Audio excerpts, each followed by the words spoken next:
Hello everybody and welcome to episode 5 of Curse of Mud Mystery. There is a content warning of gothic horror, gore, and bad language, so be aware.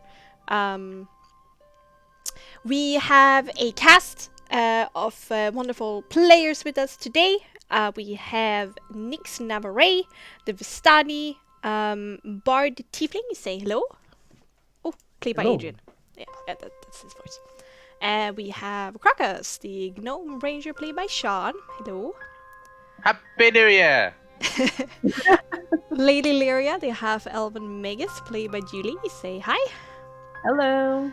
And least but largest, Sir Aspida, the Dragonborn Paladin, played by Aeronox. Hi. Hello. Hello. We are playing the module Curse of Strahd that has been changed a little bit in accordance to the Frostmark setting and system, and I've taken some liberties and changing a little bit stuff here and there to spice it up a bit. Last time on episode 4, the party finally fixed the wagon situation. It was a little bit back and forth there, figuring out what to do. Should they give the exploiting shopkeeper Cantemir more money to pay for the wagon by taking extra money from Ismark, from the prize money that they are promised from returning from the quest of getting Irina to safety? Or should they pressure the prices lower by offering a larger favor? Or should they just walk? In the end, the party decided to take that money and buy that Vistani wagon, which they got back to the mansion. They also met Mother Mary, who is missing her small and innocent little child, Gertruda, who seemed to have vanished from thin air. In the investigation, they realized that there were some kind of conversation that had happened just before the kidnapping. Probably she went out the window, maybe from a flying vampire. That's the conclusion for now. Sir Aspida also noticed with her primeval awareness that there were several undead sources dotting the village and the graveyard just underneath the ground. But seeing Sir Aspida was still reeling from giving so much blood to Duro, the vampire spawn, the son of the Father Donovich, the priest of the church, the party elected to go back to the mansion and have a nice evening and a nice night's rest. But in the middle of the night, they awoke to the sound of rattling and scurrying and ripping as some kind of creature is trying to get into the mansion. And in the same time, they heard a voice calling out for Irina to surrender, promising the safety of her brother if she would just walk out and surrender to this mysterious voice. And that's where we're going to get back in again with initiative. Oh, and I change the music.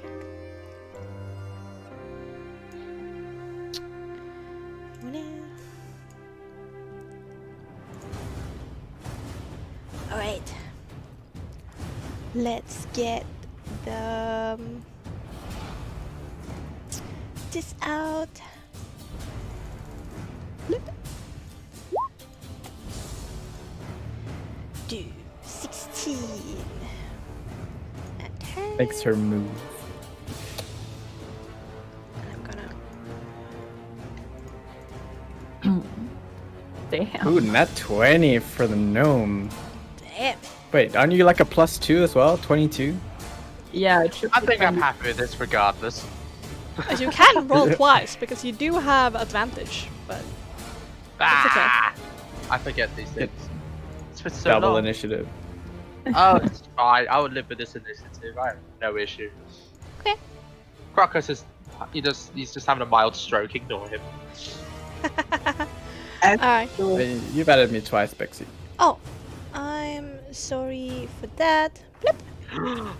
Better than one next. We get 2. Double trouble. What did you say it that way? What the world needed? I can get even closer. Double trouble. Oh no. Why? Oh no. Why? Alright. American Pie. Krakus, you got a 22. Oh yeah. And Asphodel, is it a 5? Or do you have advantage? You I have have advantage. advantage. Yeah, Yeah. 19 and 15 for Julie, who doesn't have a turn. Perfect. And then I need to roll some initiative for Ismark. Blip. Ooh. Damn. Ismark. One day I will Right. actually roll higher than a 10 on my.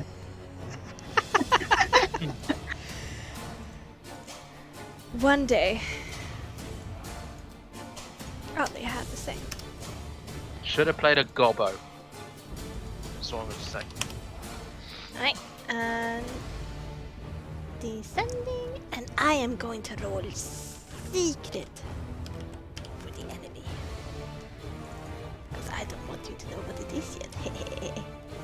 It's a giant mouse Oh, really? with wings. Oh, It's called Tiny Vermin.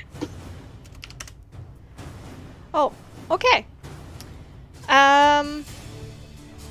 Okay, so there are sounds coming from everywhere. It sounds like right now. Querying all over, trying to find a way to get into the house. Which Ismark professed that he hadn't checked on the defenses for a while because he thought that it was all over. So, Krakus, what do you do in the meantime? Anything you want to prepare or do? Or do you wait until the enemy gets closer?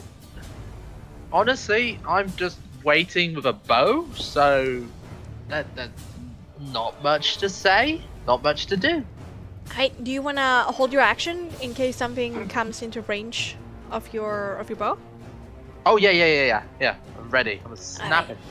Yeah, there we go. So Asphodel, something you want to do? He is readying herself. Okay. Awesome. Ismark, not really much he can do. He readies himself as well. Stepping out a little bit to look over the balcony in case something comes from downstairs. Nix.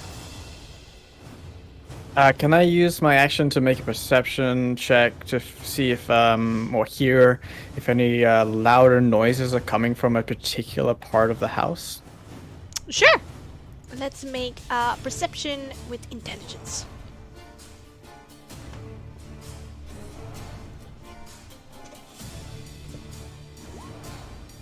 Oh no.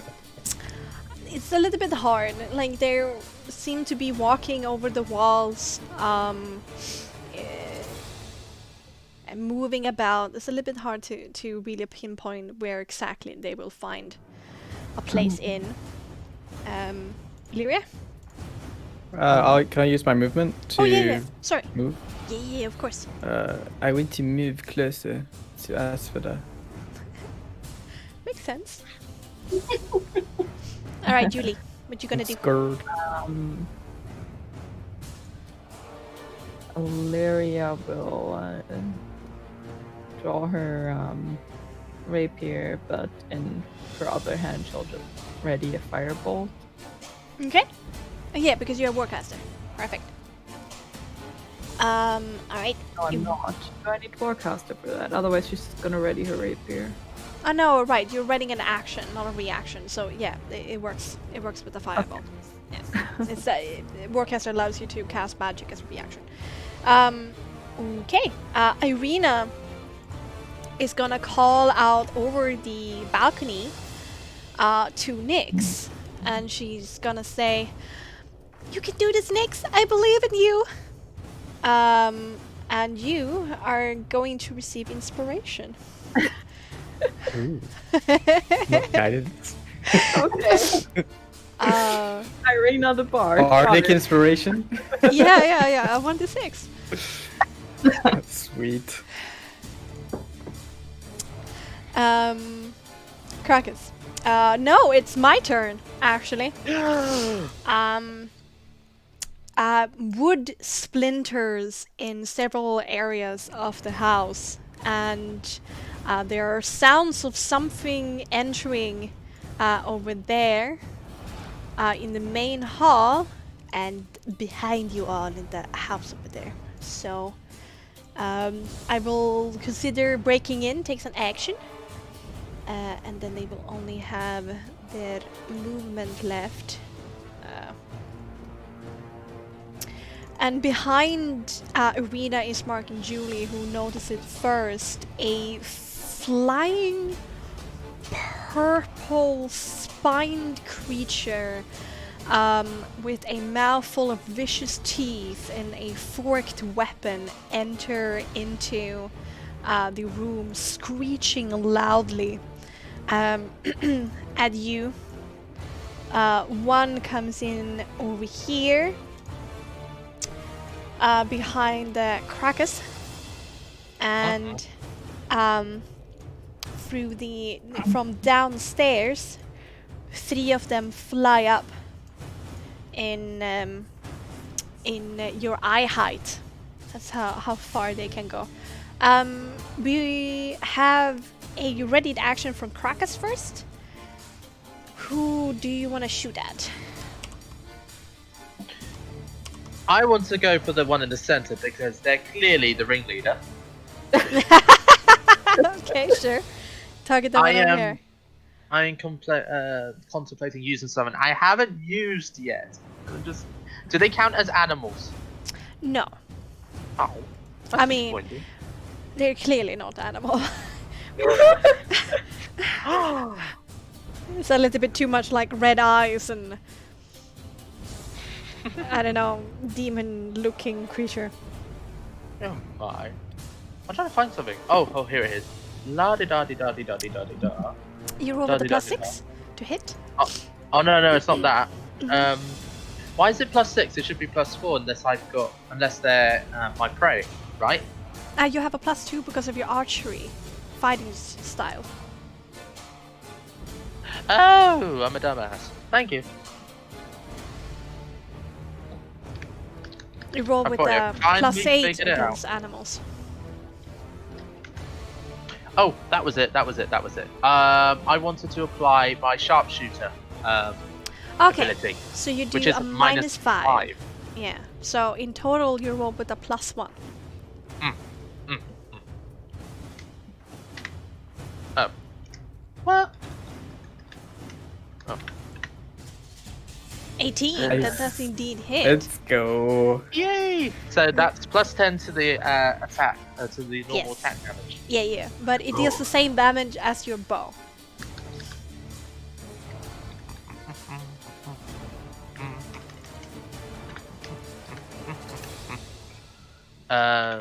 It's 1d.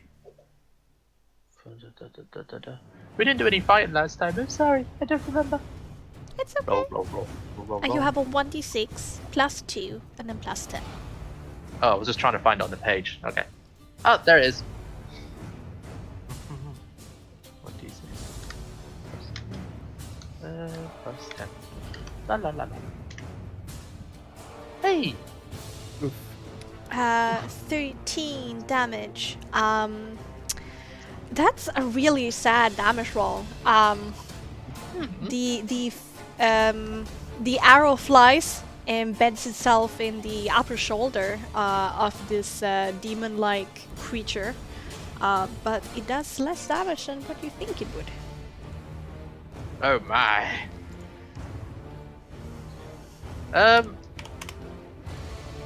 Yeah. Alright, That was your ready action. Then Julie, you had a firebolt. Yes. All right, who do you target? The one Krakus targets, I guess. All right, The come on over here. ringleader. All right, let's do a tech roll. 15? 15 does hit, and flies through the air, impacts with the flying creature in the middle of the chest, and then extinguishes itself, and the creature just shrieks at you. It sounds almost like it's laughing.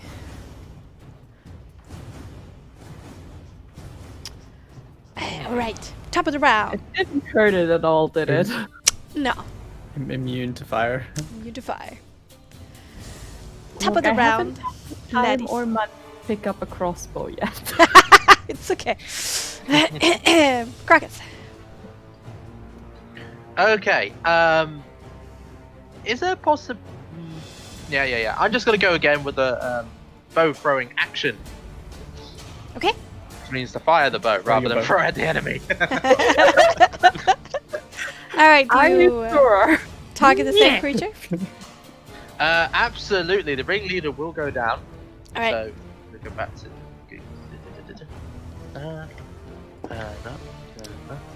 Oh, and wait a minute. How often can I do that thing? I think it's only once per battle, isn't it? No, every time. Shoot. Should it? Every End time. of turn. Yeah, every turn. Every turn. Oh yeah, because there you go.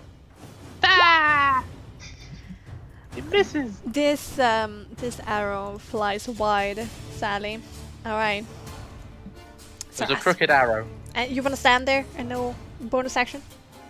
My bonus action, because I'm close to this door, is there any way I could brace it? Yeah, you can close it and try to keep it closed. Cool. Because that's Um, what Kraken is doing. Okay, I will bring back this.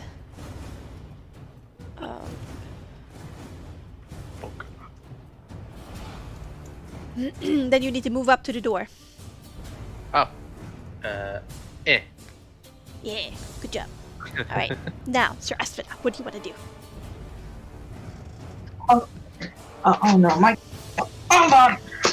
Alright, so. He sees these schmucks.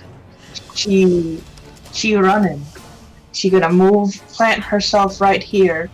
Bonus action, Hunter's Mark on this fella. That is a resolve check, right? Check? Yeah, resource. Save. Yeah. No, it happens. I don't have to do a saving throw, but you need to do a soul check. Okay. Yeah. Heads up, all my saving throws are bunched up into one macro. So, It's okay. For you, it's equal to a soul saving throw because it's Yeah, your soul so- plus your proficiency. aha, Um, 17. 17. Red. Yes, indeed. That is indeed larger than 11. So you keep the soul that you bring out of your soul mark. It pulses red in your arm. You say a number of words in Kopta, make some weird movements with your hand, and a crown appears over. Which one? The closest to you? Was it Yeah, that that one? one. All right, then Yeah. let's. And that doesn't look undead, but it won't stop her from trying to skewering it with her halberd. All right. He's going fishing, reverse fishing. So halberd, hunter's Right, yeah, mark, you can reach. Yeah. and I'll use Oh. the frosty blade cantrip as my attack. That works. Highest you can do is level 1 and a cantrip in a turn. Yep, halberd frosty, not my pet. Just halberd frosty. Ah, there it is. Right, plus the hunter's mark damage. Yeah, 15 to hit. 15 does indeed connect, and you deal 13 slashing and 2 cold. The 2. Now all of this damage is doesn't connect as you thought it would. Oh no. Oh no. It didn't affect it? It does affect it, but it doesn't Oh. affect you as much as you think it would. Okay, that's good. She takes note of this and it's her turn. All right. Now is Ismark's turn. He rushes valiantly into the room out of your guys' vision as he charges something inside of his bedroom, and he is going to attack with his bastard sword that he wields.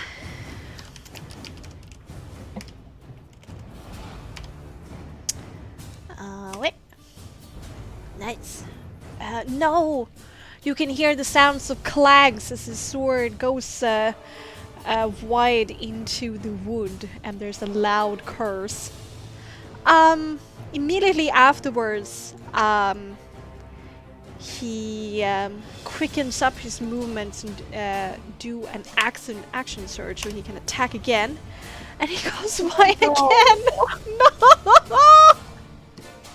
More curses in Borean. Alright, that was what Ismar can do. Nyx? Right, so as Irina gives me inspiration, I'm gonna like use a bonus action and slick back my hair, and it's like one of those like anime kind of things where he looks super impressed and he winks back at Irina, and everyone seems super inspired by his pomp and get 5 temporary hit points, and as a reaction can you move up to half your speed if you want to. Oh.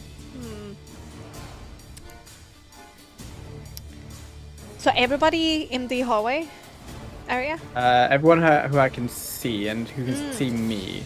Okay, can you see... Up to 5 people.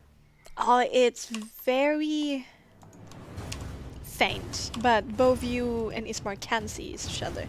So Ismark, Julie, Irina, there's 3, 4, 5. Yeah, so everybody. Everyone Cool. feels super creeped out probably a bit.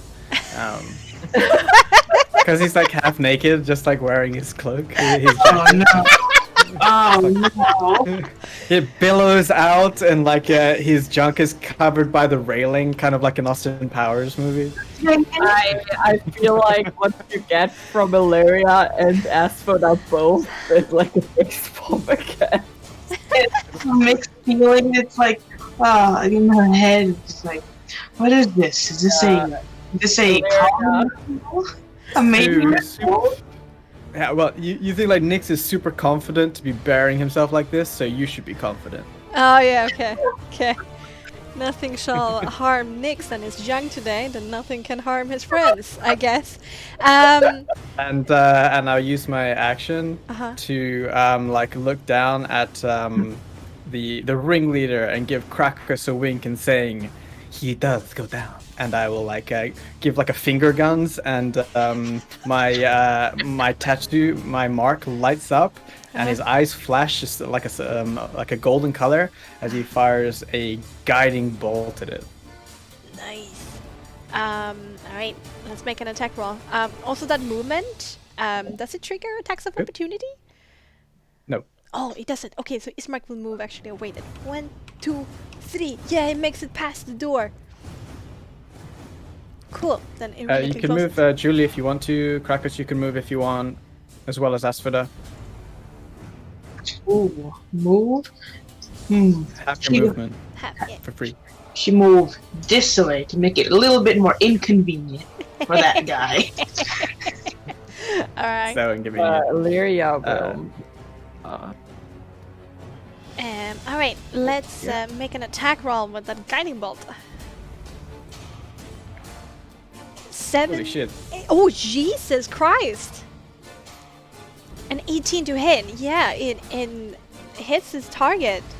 There is a huge purplish sphere with some nobules of golden light within. um, sticking out of this devil, not tearing skin, but tearing the energy within. Um, yeah, there's no resistance or immunities to that. And it immediately started looking very rough. Hardly flies. Like how to catch yourself to not plummet down to the It ground. is got a glimmering, like purple sparkles around it to give the next attack advantage. Yes, it's a large homing beacon. Indeed. All right. No movement. You happy where you are? Yeah. No, I'll move. Do. All right. Closer to Krakus.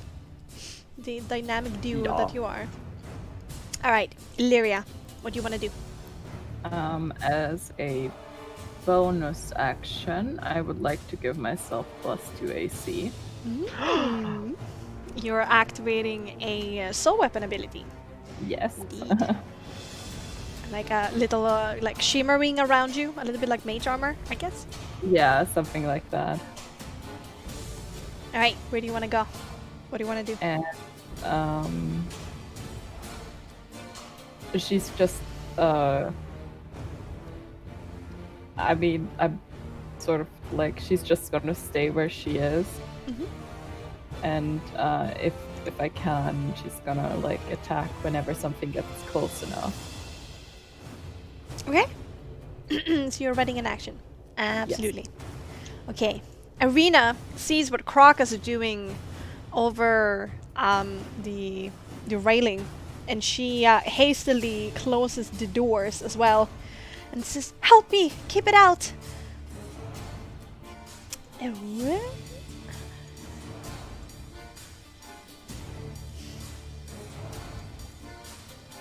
Mission stopping. Yes.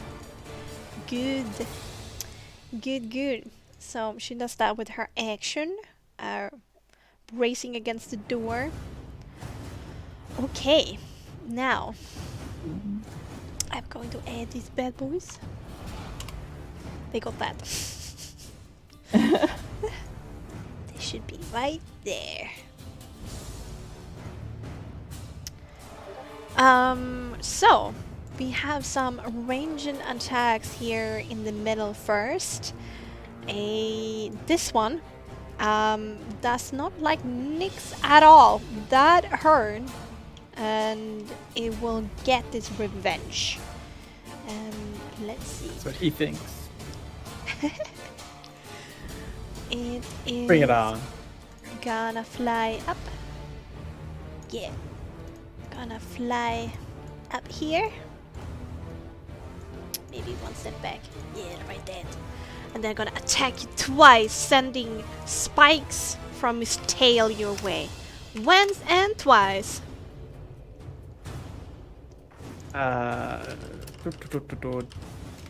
Do we have our armor on or not?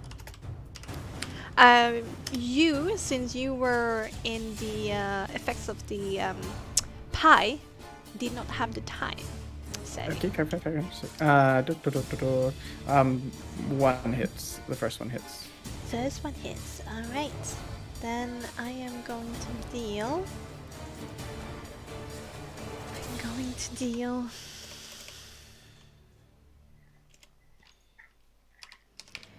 That much piercing damage and that much fire damage. Penetrated and lit. What the fuck? Damn.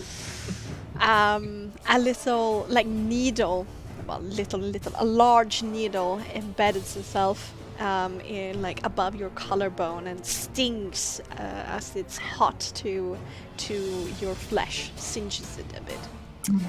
Okay.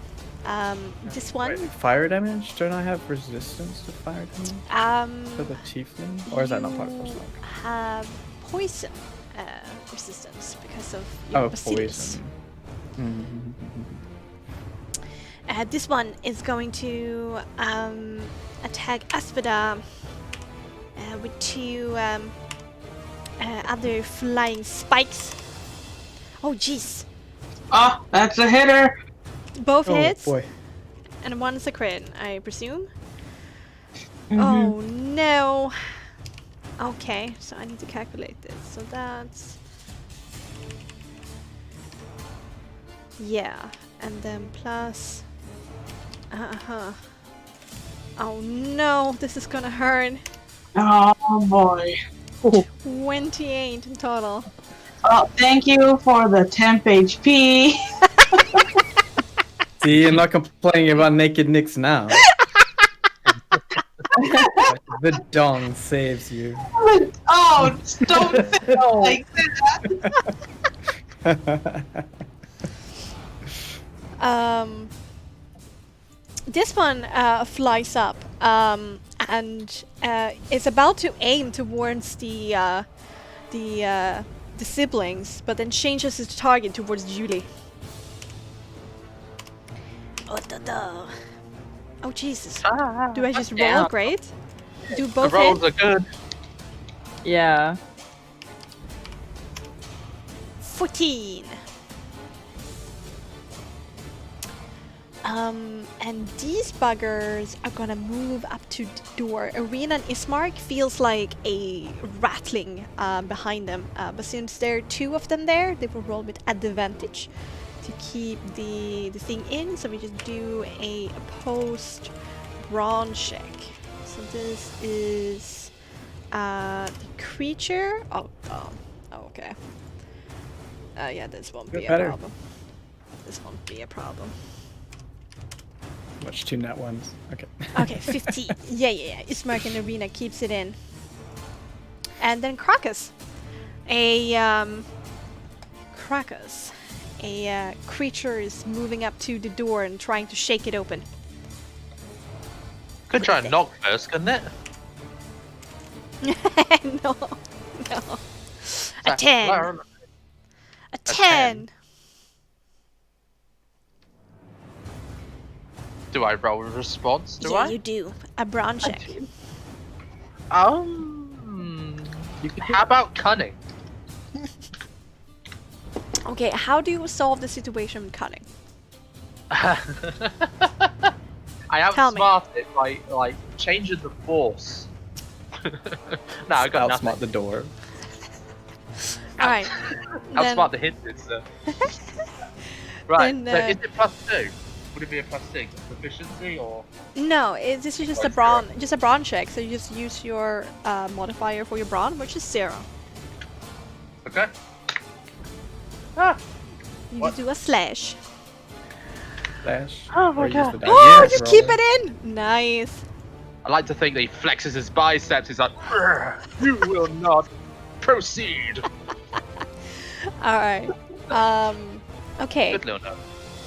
Krakus, if you use an action right now to do anything else but hold the door, you will get disadvantage next time it tries to break in. Okay? I understand this. Mm-hmm. This is a difficult one. But Krakus, he's an aggressive little sod. Mm-hmm.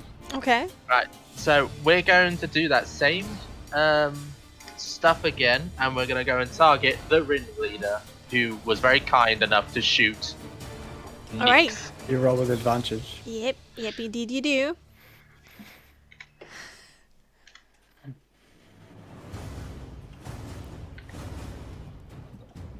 Does that count as a hit?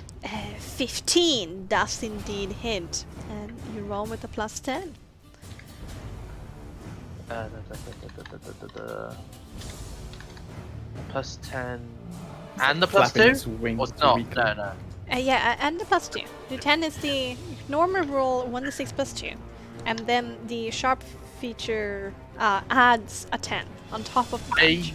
I also have. I also chose Colossal Slayer, so it's 1d8 as well. Oh no.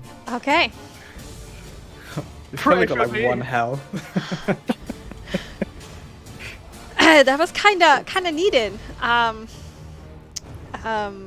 Since this is 7 damage and it had 5 hit points left.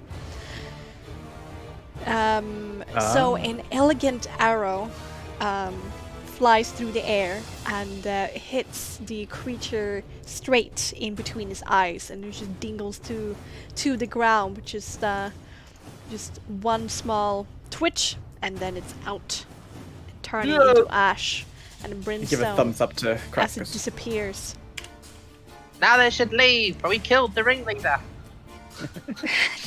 Sure. Okay. Do you have a bonus action you want to do? Brace the door extra hard. Alright, you go back to the door. But you'll be rolling with disadvantage next time. Yeah. Okay. Asvida. Alright, I see poor Crocus over there struggling with this door. Who is this schmuck right here? Oh, it's obvious. That's 2 meters away. Mhm. So bonus action, she will use her that realm martial champion to give a little frosty oomph to her blade. Cool. And so she, from where she stands, is Uh-huh. gonna skewer this guy with a frosty, again with another frosty blade. Well, not another frosty blade, but you know what I mean. Yeah. Okay, so halberd, frosty, mark.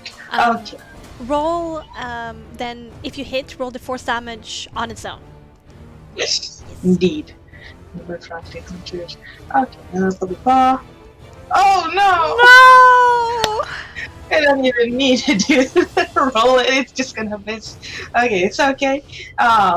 After her splendid miss, she gonna go towards where other people can also hit it, Alright. which is right here. Yeah, this is a good point. Right here, Awesome. and that'll be her turn. Okay, that's her turn. Okay. Ismark is holding the door with Irina, and he shouts, "Take care of them! While we keep them in! Just kill the one over the balcony!" Alright. Eliria looks slightly nervous sweat. Nix, what do you want to do? Hearing the valiant words of Ismark, he's going to say, yes, another inspiring leader.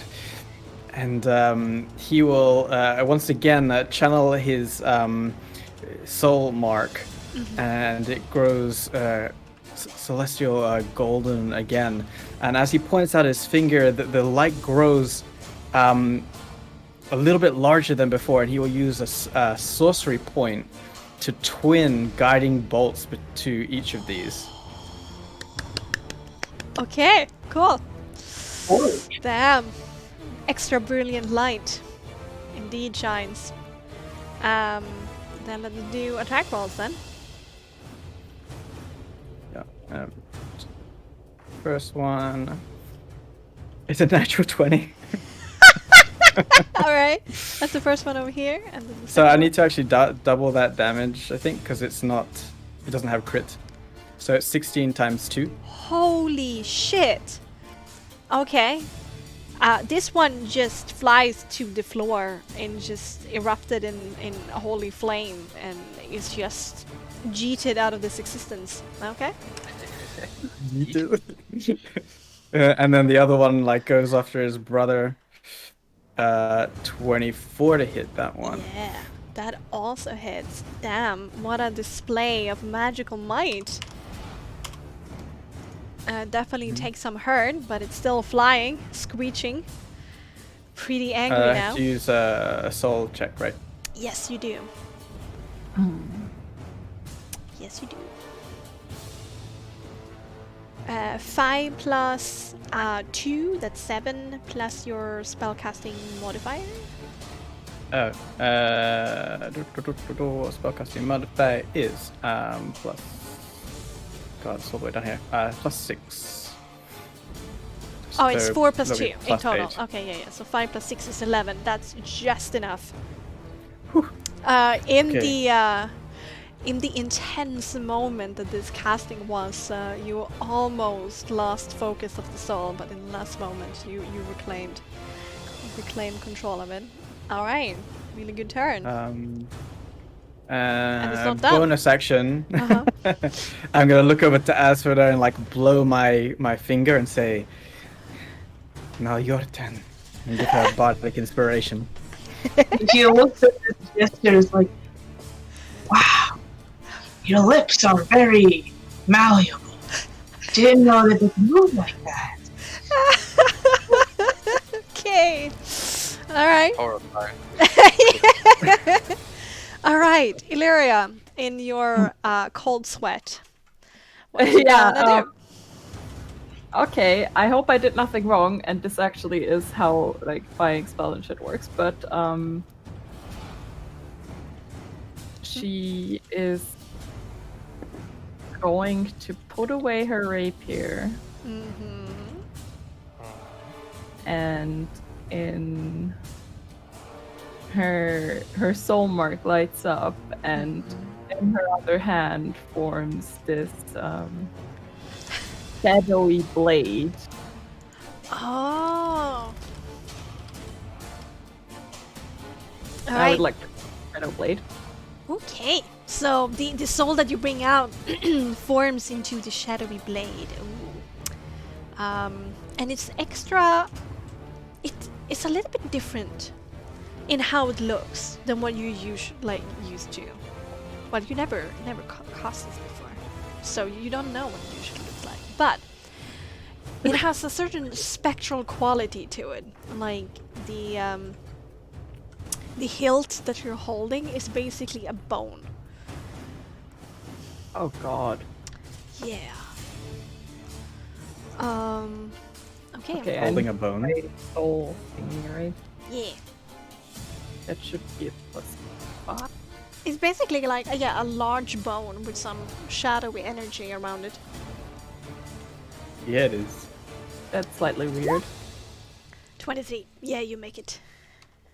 But anyway, so I'm going to throw it at the thing in front of her. Oh, You survive will have come with that. advantage on the attack. Indeed.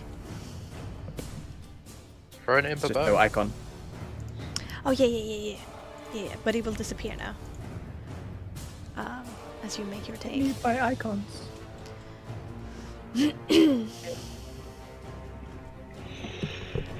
Okay, so Go it here, is a simple melee weapon. You're proficient. It is 2d8 psychic damage, and has finesse, light, and thrown properties 4 meters. Yeah, so it's Yes. +7, right? Yeah, and you.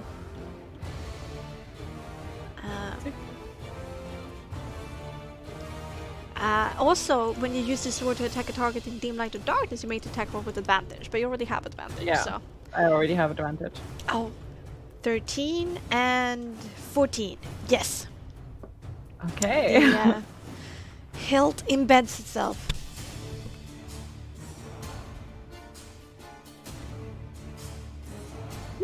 Seven. Well, that's something. And it's psychic damage. It Um, is. Very few creatures have resistance to that. Okay. Arena smiles at Eliria and she says, "Oh, you're simply fantastic!" And she claps you on the shoulder and gives you bardic inspiration of 1d6 to Julie. Eliria is used to getting guidance. Yeah.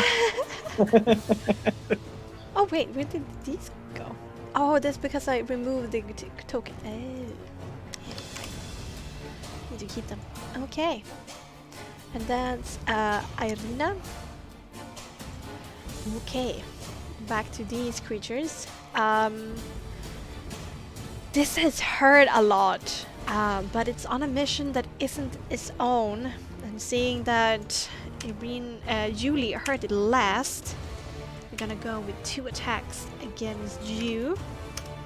1 and 2. The second one hit.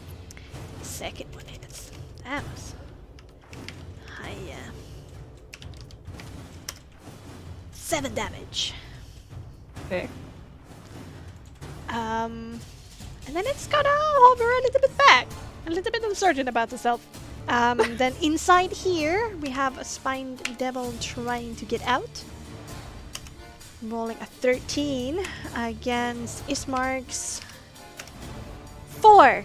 Oh no, it breaks through because Irina did an action. It's... Bonus action. Yeah, oh no, it's a bonus action. Then we should roll with advantage. 22. Oh no. It's not going anywhere. And then over there, it is going to roll a 10 against you, Crocus, who roll with disadvantage. One moment. Got this. Knock knock. Who's there? Hello. Oh no! It break through! No, it didn't. The hinge broke. The Crocus did his best. Yeah, the door basically breaks. And, Can we have a thing where Crocus is just holding the door like, just don't know what to do with it. Yeah, sure. But that was his action, and there it stays. Alright, Crocus, your turn. Okay, since he's in whopping distance, and I've got the door in my hand, can I, just for as a narrative, the declaration, we'll treat it as my ladle, but can I pop this thing on the head with the door? I show him the door, as it were. Well, you don't have proficiency with improvised weapons. So you were rolling maybe. this, and this is definitely a not a finesse weapon. What are you rolling for, Yuli? Concentration. Good. It dealt 7 damage, so yeah, so the DC is 10, so you make it. We're gonna say, yes. And this is definitely a brawn-based weapon, so you'll be rolling just a 1d20. Have faith in me. You got this! Yes! Fucking hell. Alright, you bonk the devil with the door on his head, making it like bob a little bit down in his flight. Roll a 1d4. Yeah. Just as a 1d4.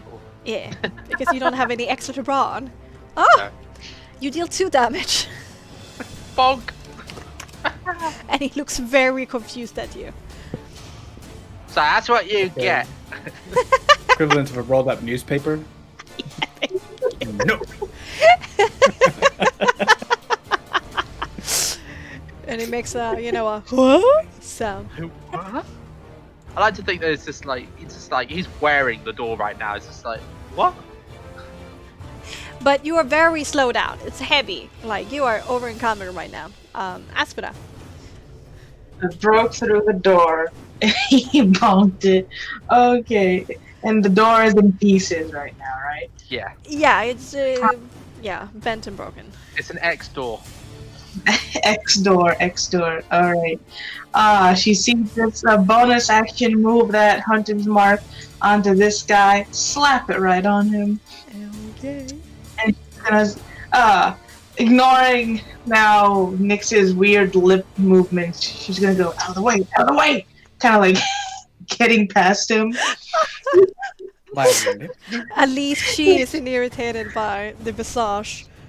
Yeah, and she will do a, let's sit here. Gonna make a smite. Let's see, a level 1 smite on this guy. If that's a fiend, so no bonus, but hey, it's something. So let's see, It's with the frosty poke. And it's magical bludgeoning, so that's good. Halberd, frosty, hunty. Okay. Ooh. Halberd. Yay! 17 does indeed hit. Yeah, 21. Damn it. Okay, 21. Let's see.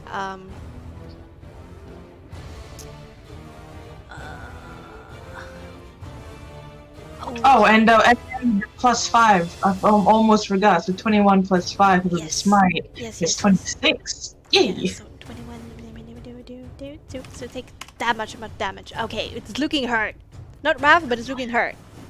Oh, that's wonderful. And she's gonna like step over Crocus to get to the other side. Okay. Take a large step. And one striding small, and that'll be your turn. Alright. Ismark will hold the door, so we will go over to oh no, he's Hodor right now. Nix. What do you want to do?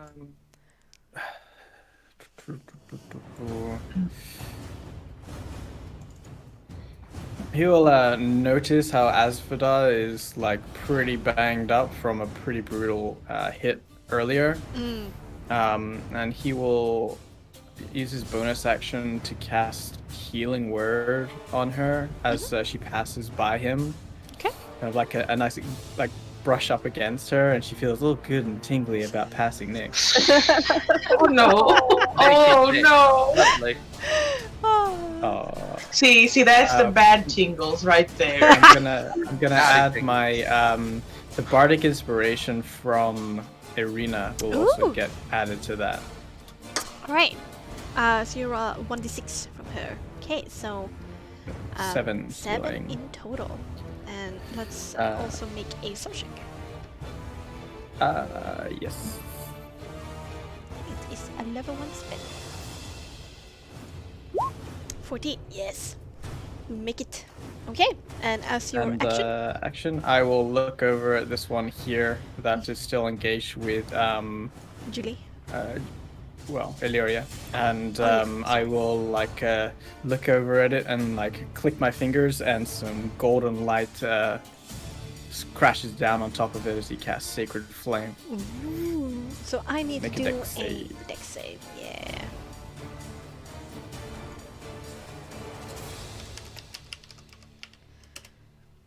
Oh no. 6 damage? Oh, it's looking very rough. It's holding on a thread, but it's still there. Close, but no cigar. Okay, I'll take one step there. okay. That's my turn. Alright, Julie. What do you have up your sleeve? As a bonus action, Okay. Eliria is going to have the blade question mark Mhm. gonna reappear and is going to throw it at it again. Alright. Do the attack.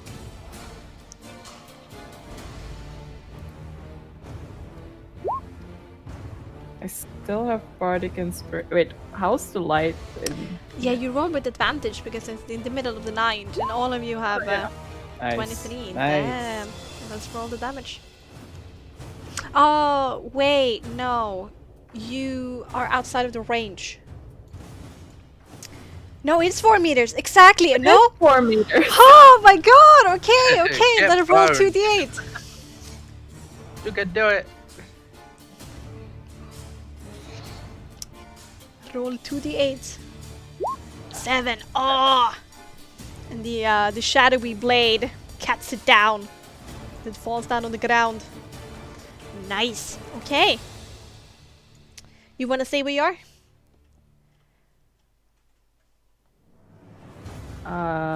Yes. Okie dokie. Irina is gonna hold the fort, calling on, deal with the one over there, and I will release this one. Oh, this one was really hurt by Sir Asphodel, so we're gonna make some attacks against you. And now, when we are in melee, we are going to make a bite attack. Oh, Rod. that hit. Oh, that hits. Okay. What's up with your rolls today? Yeah, I don't know. 7 damage. Okay. And then Do it comes with his fork, trying to skewer you. 11. It's a miss. No. And as it missed, she sees it try to skewer him, and she looks offended, like, "Oh, you skewer me? You skewer me. Alright. And then we have this poor devil over here trying to break through the door. Rolls a 7. And his mark rolls 22. Yeah, no. He ain't getting out. Crackers. Can I try diplomacy with the imp? Okay. No, I'm kidding. I'm kidding. That's silly. I was just about to No. say, can you speak its language? Is it a gnome with wings? No. Yes. Seen cosplay. It's all a prank. It's a prank. It's a prank. Don't hurt me. No, like Crocus is whipping out his Fable blackened bent ladle. Okay. Yeah. Let's make a 1d20 plus 4. Oh no, I gotta roll to hit first. Yeah. 1d20 plus 4. Oh right, sorry. I thought you said something else. My brain. Whack. It does connect another bonk on his head. So you roll a 1d6 plus 2 and then plus 1d8 for Colossus Layer. Yes. Bonk. Wait a minute. No, that should be just 1d4. I think that's ranged. The plus 2 you're thinking. Yeah.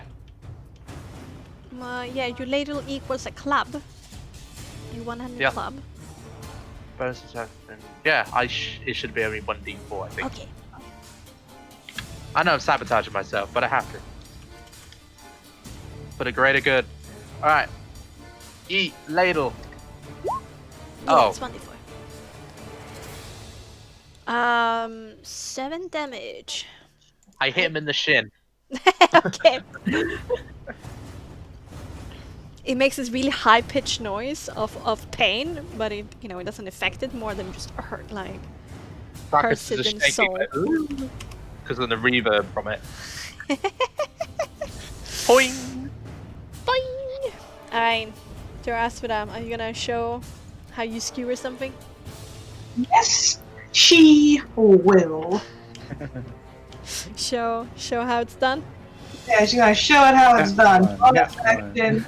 Bonus action, the Realm Martial Champion on her attack, and gonna go after the halberd Frosty Hunter's Mark. Please hit, please hit, please hit. Come on, you already made a whole thing about it. Yes! and, and then here's the Realm plus 3. And can I put insult to injury to another smite of it Sure. to really show it off? So Alright. plus 5 cold of that. Okay, so we have 9 plus 3, so 11 plus 5. That's 16 half, that's 8 plus 3, so it's 11 damage in the end. And you do indeed skewer it on your sword, or on your halberd. And she just kind of huffs, a little frost comes from her nose, and that is how you skewer. Yes. Nice, okay. Alright, then Ismark is going to say, "Well done! I better release it now!" And he takes a step back and opens up the door. Where do I have the thing? Blip, blip, blip. What? There. And by the sudden shift in force that the spined devil was exerting on the door, when that disappears, it stumbles into the room. All right. And Nix. Now Ismark is going to do a attack on it. It's basically just movement here, just letting go. So he will swing at it with his basset sword. 20. Yeah, indeed. He does deal some damage. Damage. is wielding it with 2 hands. Alright, that's some damage. It's resistant, but it's some. Alright, next. As he sees the creature come into view, and Asphodel has done the thing that she does well. Nyx feels pretty good about himself being over here, but he sees like the creature is a little bit obscured by Eliria, and he wants to move to get a better shot. Yeah, So he can move 6 spaces there. nice. Yeah. He does like a run and slide, which obviously makes his coat billow even more, and like also obscured by the balcony. He will then Tactical stop play. laughing. Missed.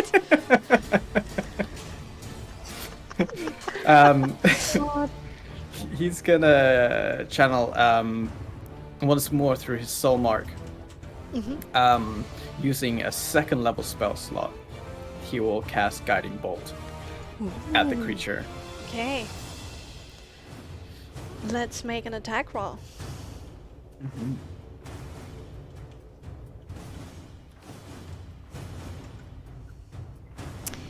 Hit 18 plus damage. one more d6. Oh, look at that damage. Jeez.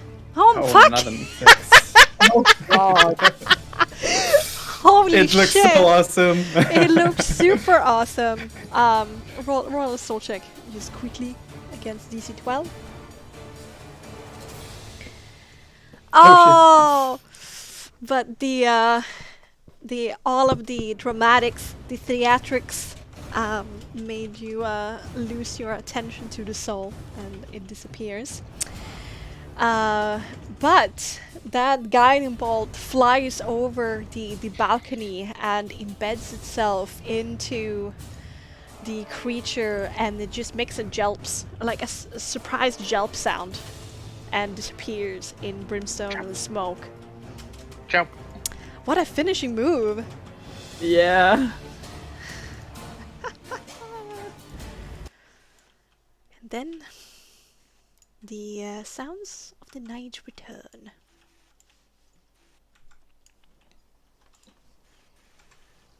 That was bracing for a wake-up call. Is everyone all right? Asphodel, you took a mean beating. Are you okay? Oh, yes, I am quite fine. It is far more better than the experience with Doru.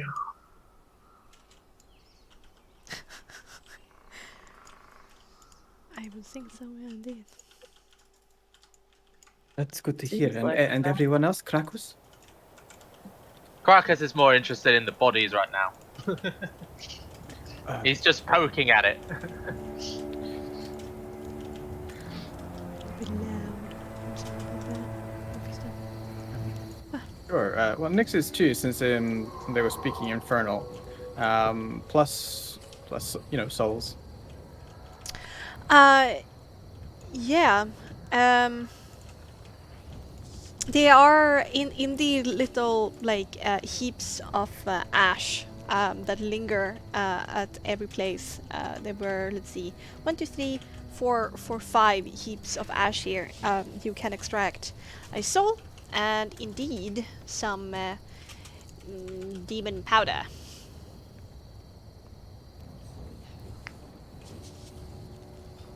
Alright. Well, I used some of my soul powder. I mean, does anyone need souls right now? I should be good.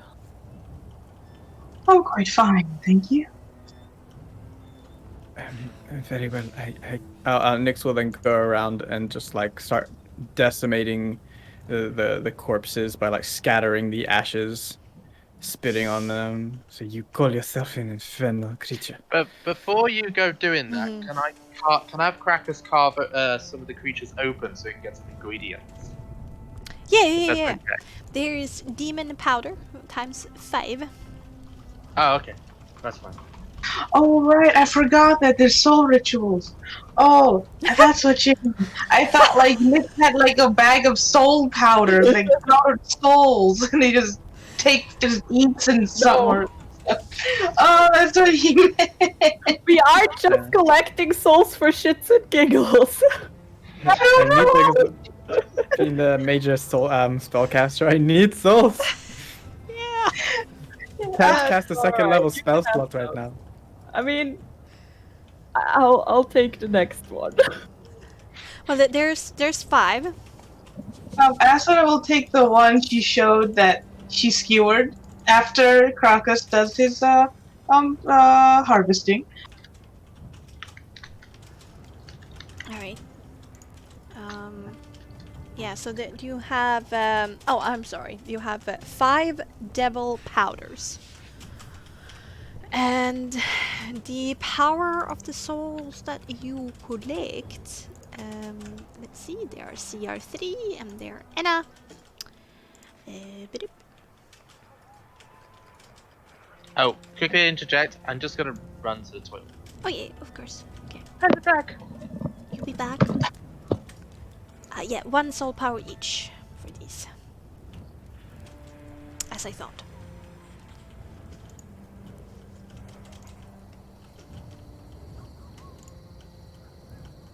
Nice. I mean, I don't have too many souls, but Nyx just lost some, so.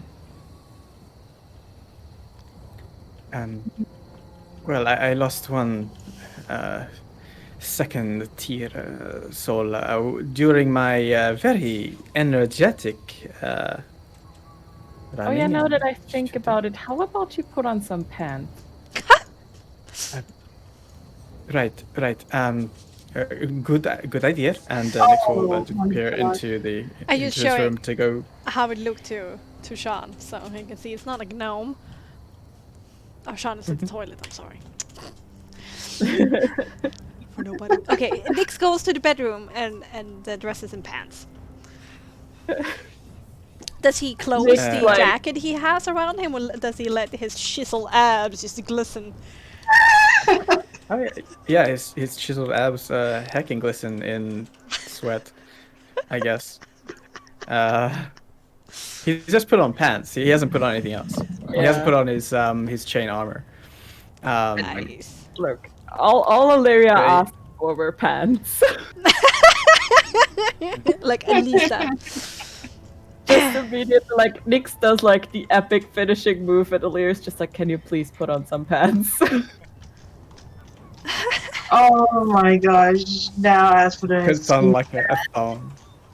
And then she's like doing her soul ritual, which is just like taking her halberd and skewering it on top of the head before like turning around. Oh, they have their parts on the outside, not the inside. Okay. It just hangs. That's dangerous. Irina and Ismark pant a little bit, and Irina says, "That's the first time you've been able to fight back. It feels exhilarating." Well, no thanks to you, my lady. You are very encouraging. You were indeed. Oh, thank you. Father said it was a gift that I had. She has a smile on her face, and you all like smile and laugh a little bit as this tense moment dies down. There is a moment of silence as all your senses are like coming back to normal, and you can breathe easily, and that is when you slowly but surely you start hearing. Is that the sound of several people screaming, shouting? Is that the sound of a fire? Wait, what? Buddha's rushing out. She rushing out. I need the souls first before they escape. Let's say you Be have right there. about. So far, I would say, did you take any souls before you went to go and take pets, or? Not yet, no. Okay. Because I had to go downstairs in- and Eliria was turned off. In that moment where you all were like talking and taking a breath after the battle, I would say that you had the time to take 2 souls. Okay, great. Do I have to roll a soul check? No, the soul ritual takes an action to do for each you do. So that whole period was about 10 seconds anyway. So you have 2 souls. What level are the souls? Level 1. Level souls are they? Level 1. No. Okay. Can you convert souls to level 2? It's a special feature that allows you to combine souls higher up, but that requires a little bit of special circumstances. What kind of atrocities are we committing in this game? Well, it depends upon your religious beliefs and your principles, how you consider taking souls. Oh, it's just then like combining them. It's just like you got the soul of an old lady, you got the soul of a dog, and slap. So all metal elf. fairy. Yeah, basically. Yes. Oh no, no, no, not meant to be, no. Oh, You it's said not meant to be. lady and then dog. It had to be. Oh. Yeah. Moving on swiftly. Yeah, I would like to forget that ever happened. All right. Anyway, you're right now in a state of alarm. There are sounds of several people in the town gathering. There are screams, there are shouts, and there seems to be the sound of fire. We should probably go check. Ismark immediately swings himself down from the upper balcony, showing prowess in athletics, and he shouts out to Rena, "You stay here! You cannot go out! Promise me!" Oh, all right, brother. But what if they come back? Well, usually they don't come back. Here. You stay here? That's very kind of you, my lady. I'm in your debt. If you please, my friends, would you come with me? I'd go anywhere with you. Oh my god. Eliria just sort of sighs and shakes her head. All right, What are we doing talking? Let's go. all right. Krakus, you follow? Okay, all right.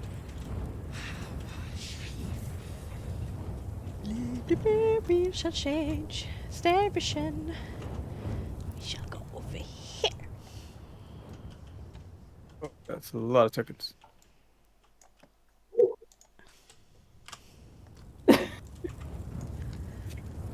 Just delete Deleted. Eliria. Illyria's deleted. Yeah, just in case. But all right. We shall also add some little bit of piano. This.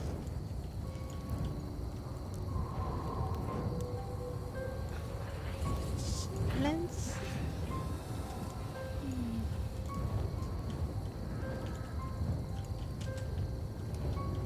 This sounds a bit weird. Too much. Let's remove this. All right. What you see when you come into the town square is the tavern.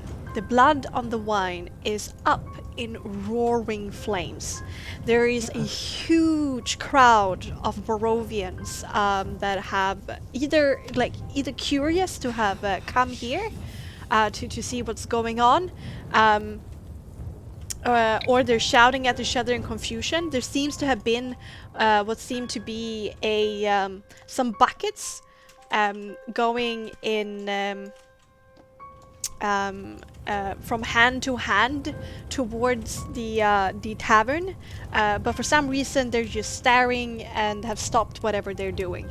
In the middle of this whole commotion, there seems to be a few people that are dressed in leather armor and seem to carry a bit of martial prowess around Builder of Cantemir and Periwinkle, and Sorvia and Mirabelle, who are held with their arms behind their back by two ruffians, and they're screaming and shouting, and they're fighting against this hold. As most people just seem to stare and look, don't know what to do. I rush forward, and like I see Sorvia and Mirabelle by the fountain, but I don't see Alenka. I look Nope. around, see if she's here. You do not see Alenka immediately. Okay, I rush up to them and say, "Ladies, Sorvia, what happened?"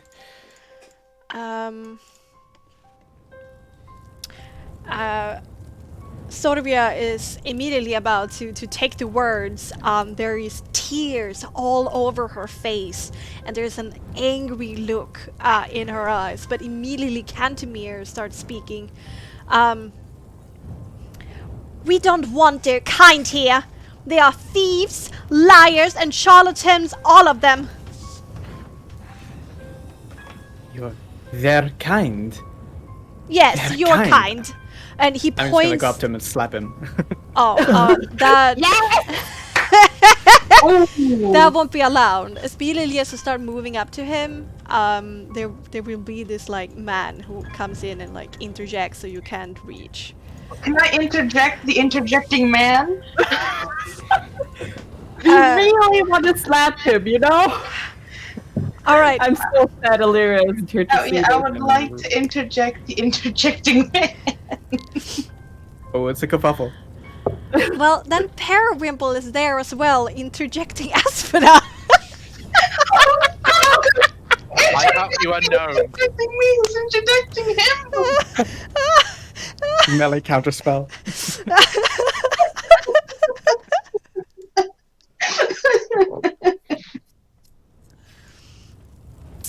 Cantemir takes like a step back, a little bit like scared at the sudden approach, and he will point towards Nyx.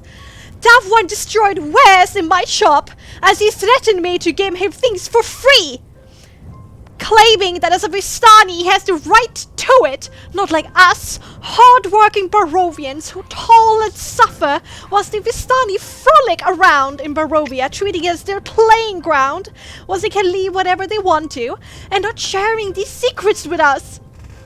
So you agree? You lie. It's a filthy lie, you motherfucker. And immediately, like, some of the Barovians in the crowd can be heard in agreement with this, and they all take a little bit of a threatening step forward. Oh, can Asphodel interject, like say a thing? Uh-huh.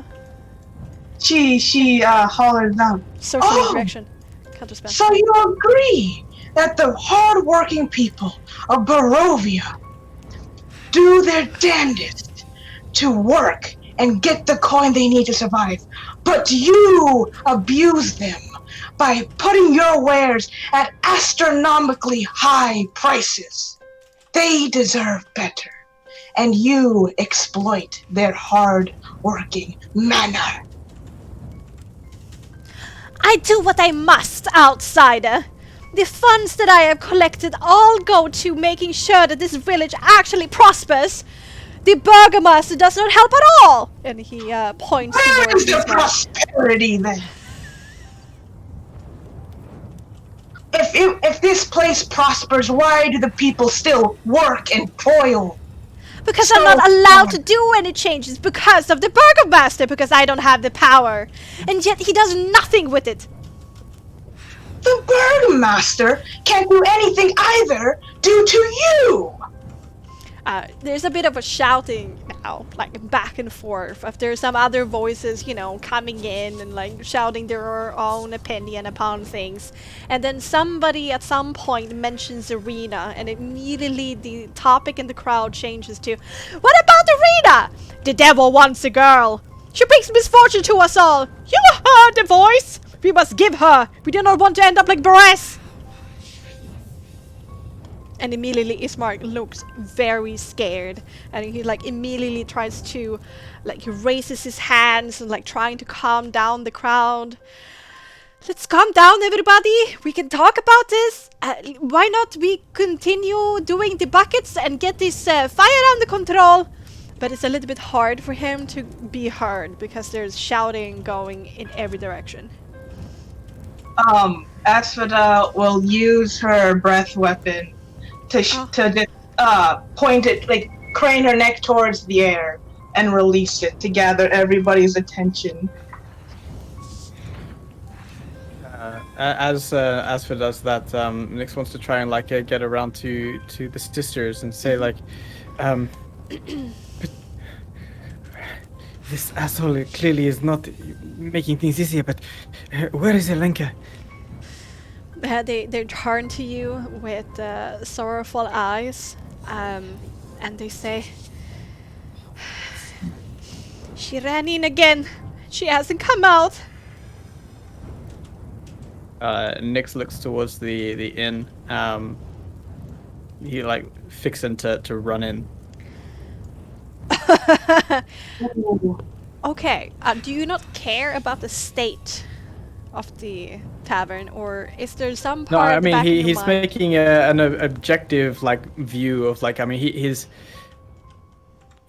like drive is to save her, like an irrational drive perhaps, but he wants to obviously look at the inn first, see if it's even possible. All right, let's make an.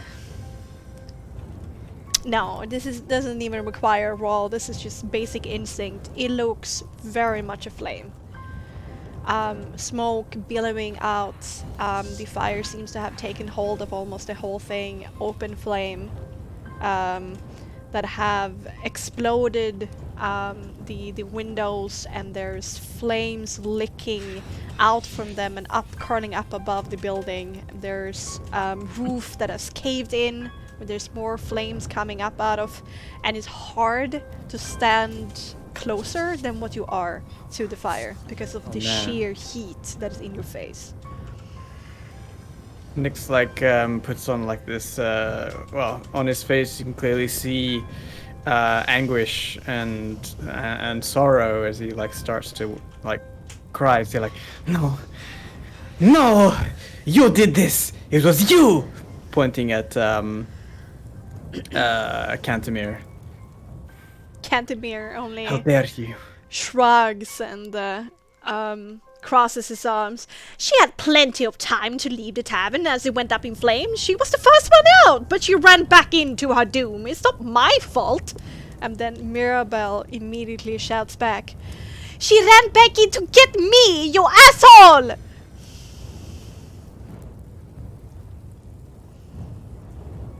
And Zoria fights more like viciously against the hole and says, "Oh, if I get to you, I will claw at your eyes!"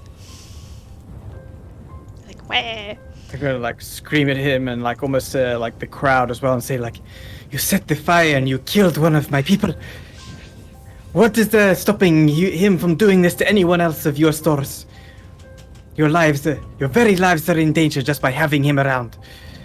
He thinks he's above the law, and the Burgomaster is doing his best to pick up the pieces. Would you let this tyrant rule the town of Barovia?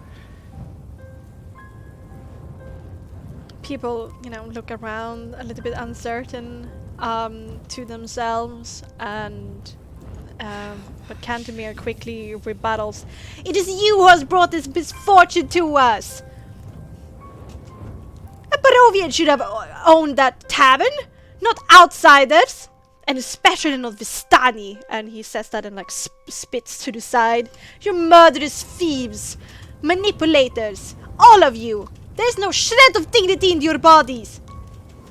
Barovia should be inhabited by Barovians! If this is the town of Barovians, why are we bickering? Let's just hurry up and get that inn under control before all of this is under fire. Ismark like immediately steps up and like he goes up to the fountain here to get some height, and he says, the Dragonborn is right. We need to control this fire. That's the first thing we do. All right, Dimitri, you need to start the chain again. Let us get this fire control. The tavern is without saving. We need to save the houses around. Make sure that the ground is wet so it doesn't spread. If with the ground, can I use like mold earth around the place to really start digging a trench so it doesn't spread? Oh yeah, you can start doing that, but you will be off for a while doing that. Yeah, I'll be off doing mold earth thing. Okay. All right.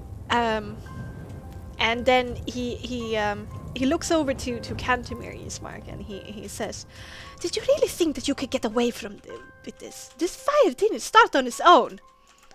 And Cantemir says back, "I have no idea what you're talking about, yet I would consider this be a favor from you to look the other way." And Ismark's eyes widen, and he says, "You surely can't mean this for your favor." He sighs a little bit in defeat.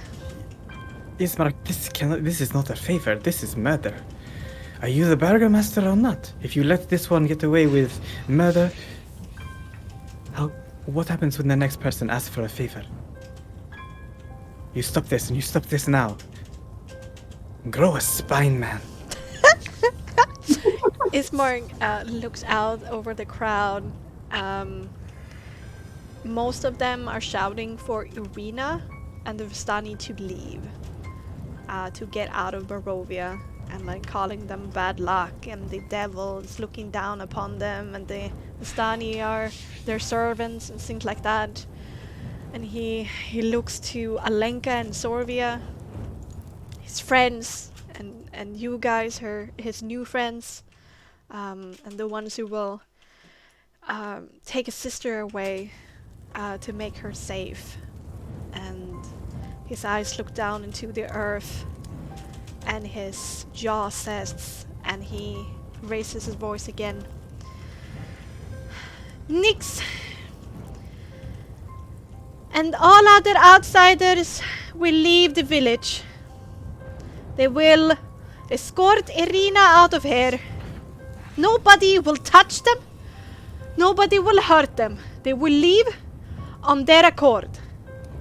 But they will leave soon. Sorvia and Mirabelle are allowed to stay." And then immediately shouts are heard in disagreement, and he raises his voice to get on top of the wave of sound, "until the fire has died down, so they can claim whatever is left of their property and their sister's corpse. Shame on all of you for not allowing that." And some of the Barovians look down, a little bit ashamed that this prospect that they won't be even allowed to bury their dead, and like agree with the sentiment.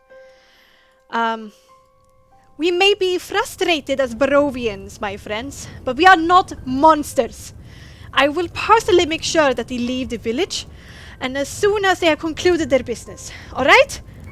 Let's get this fire under control, and then go back to bed." And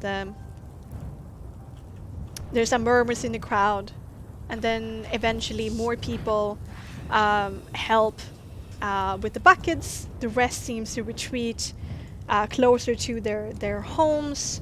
Some even walking inside, ushering like children inside to not stay up for too long. And these armed people step away from Sorvia and Mirabelle, releasing them.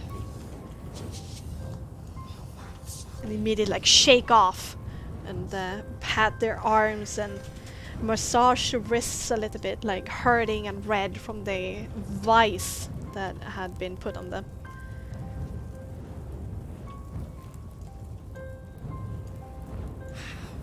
I speak to. I look at Ismark and I like, with a look of, um, like, I'm looking at someone who's just like stabbed him in the back. Oh, oh. Just like, well, you clearly have decided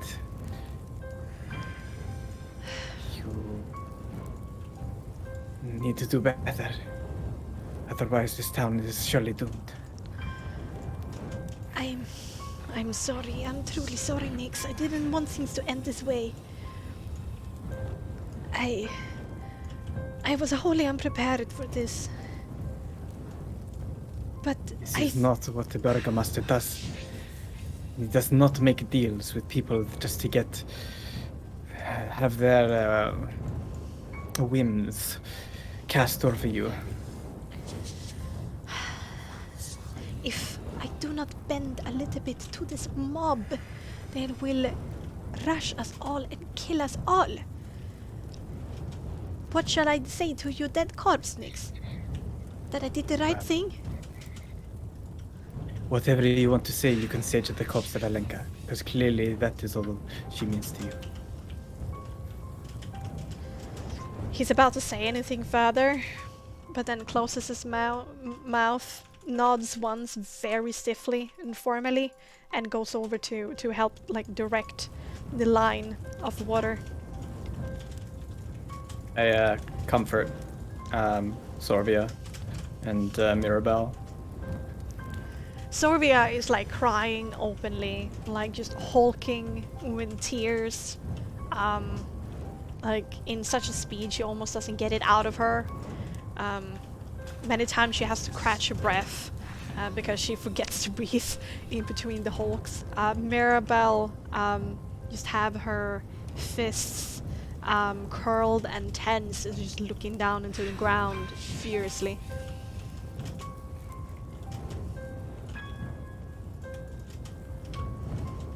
I look over to Asphodel, and I realize that she needs help.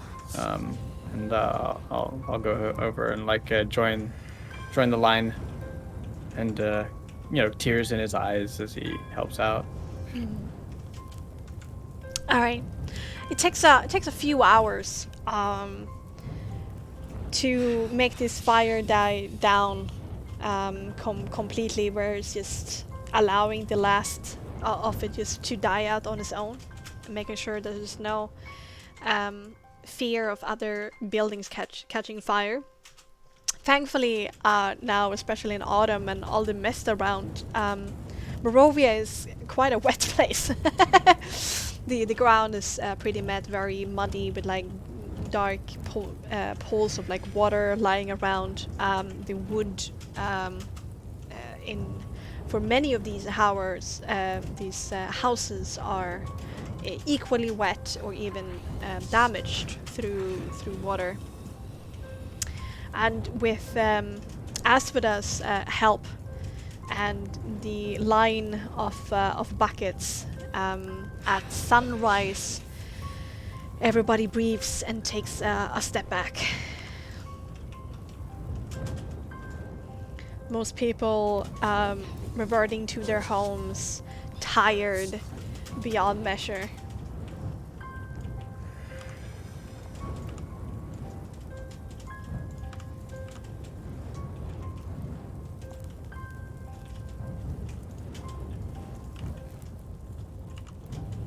All right.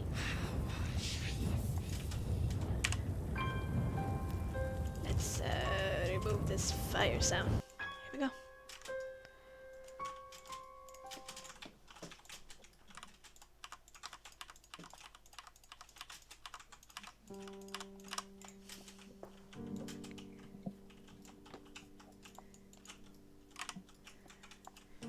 All right. Sovia, Mirabelle. This was not how I wanted to come back to Barovia. I did not expect our presence to be such a catalyst for change. I am so very sorry.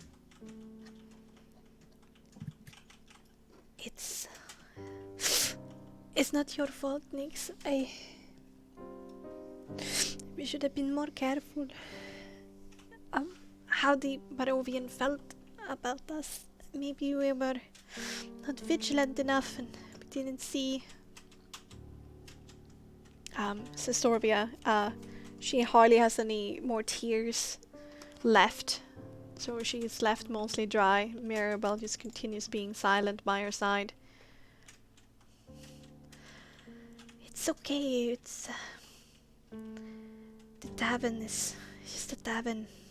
I didn't like living in the same place anyway. Vistani by blood. Me and Mirabelle will collect our stuff when we feel it's completely safe, and then head to Madame Eva and ask her what you do. It's just... We are clearly being kicked out of this town, and it is unfortunate given how much you have sacrificed to make the blood and wine. But we are also going to be on the road to head to Madame Eva. We have acquired a Vistani carriage from that asshole of a murderer man. And I vow this to you both. He shall pay for what he has done. Mirabelle looks up and says, I will gladly follow you when you do. Sorry, immediately pats her on the head. Take it easy, little one. Let us ask what wisdom Madame Eva has for us before we decide to do anything. We need to collect our sister and transport her to Serpol, do a proper burial. But Nix, don't worry about us. We will be a while. You go on ahead and we will get to Madame Eva safely. And I'll hug each of them, and as I hug, cast guidance on them both. Oh. Make them feel a little bit better, or like they can do this, that things are going to be alright. Okay. I give them a kiss on the head, the forehead. Like, we shall see each other again. Be careful. You do. Alright, and then you all head back to the mansion in silence. And with that, we're gonna take a small break. Woohoo! A break! That's Bracket's good. just wondering if we can't still burn the shop down. I mean, you can try. Cracker started the fire. Oh no. I feel You guys like find Crackers is making an it- I alchemist. feel like that would make it even worse though, because then people feel like they were right and letting Not in what they necessarily. said about. Like, they'll Unless talk we about bad frame luck. one of the locals, they will. We have a doll Oh, from Have a doll? Mother Mary. No, oh no. we're not framing Mother Mary for fire. She's an alcoholic. Oh, Not just an no. alcoholic, she's a hero. She killed Yeah. cancer. Jesus. Okay, go to the toilet, refill your drinks, stretch a little bit, All right. breathe. I'll be right back. Yeah, me too. I need to get a new drink. More water. I hate water. Does anyone here like water? I mean, I'm drinking water right now. What? Why are you choosing to drink water? I'm forced to. Because, health? I'm not doing it for the health. I'm doing it for the mental health. It makes you feel better if you can get at least 2 liters in you a day, and I'm trying to get 8 pints, which equates to 3 liters. Oh my god! I mean, I usually don't drink enough anyway. I drink a lot when I play D&D or, Frostmark. Specifically this game, because you want to feel like you're in Barovia right now. Hell yeah, you do. You just want to feel damp in the soul. Yeah, that. Yeah, there you go. Who's messaging me? Who doesn't want to I leave should me alone? probably go to the toilet while I have the opportunity. Go.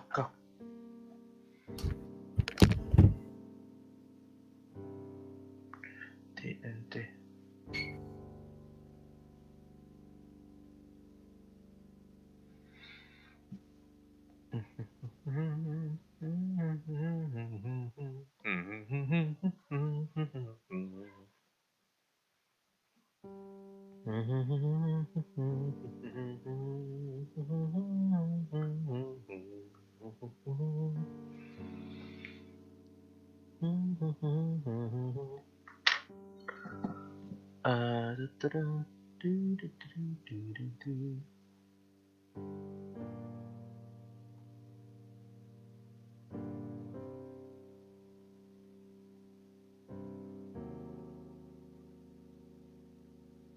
Oh.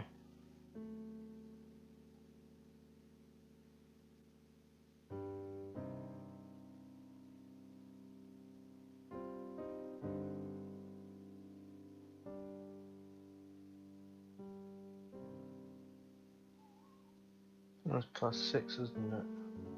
No, +4. Yeah, that's +6. Okay.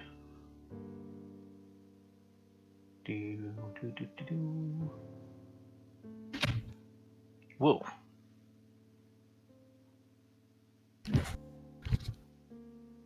Alright, I'm back. You just crashed into the situation. Welcome back. What? It sounded like there was a large bang. I was like, whoa. And then there was another one. It's like, you're here. It's like, you know, Pretty I sure it have was just returned. a badass sitting down. Nah, it's just our headphones. Oh yeah, just to be clear, everyone understands that this gnome can read Gnomish, but he can't read Borean or Ancient Markish. Yes. Yeah, Okay, I'm back. cool. I'm waiting for it to be in a situation where we got signs. That'd be fun. Sorry. I mean, Eliria had to read stuff for you, like, the entirety of this so far. Kataran, hello. How are you, do? Hope you're having a great time.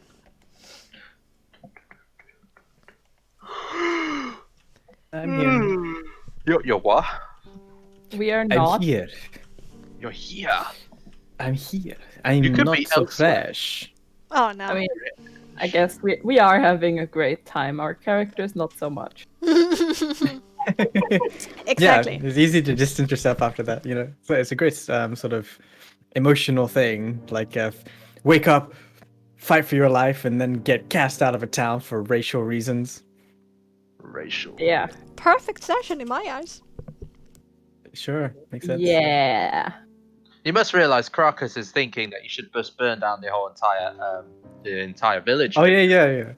There are- Like the whole time, like Nyx was like looking at Crocus out of the side of his eyes, like there was like an anime with like fire burning in his pupils. It's like I know how to talk to make things happen. What's I've really got a sad? Crocus. What's really sad is I like still the think real we need world, to put him on a leash. there is no Oh, leash that damn. can hold him. You have not actually at the point you can't make one. You need slime. Oh, for fuck's sake. To make a leash, you need slime and spider webbing. You're not making a leash on this one. Watch me try. You're gonna try. Oh, you have to roll for that. 1d20 plus your intelligence modifier.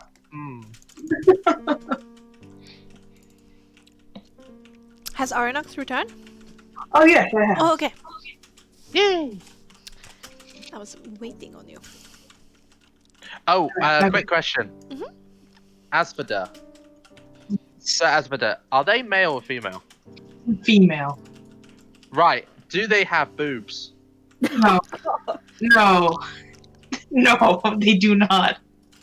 They have They don't like nipples like a cat. I would like to not think about Like, How does a lizard? anatomy. yeah, they don't have nipples. It's just they don't have boobs.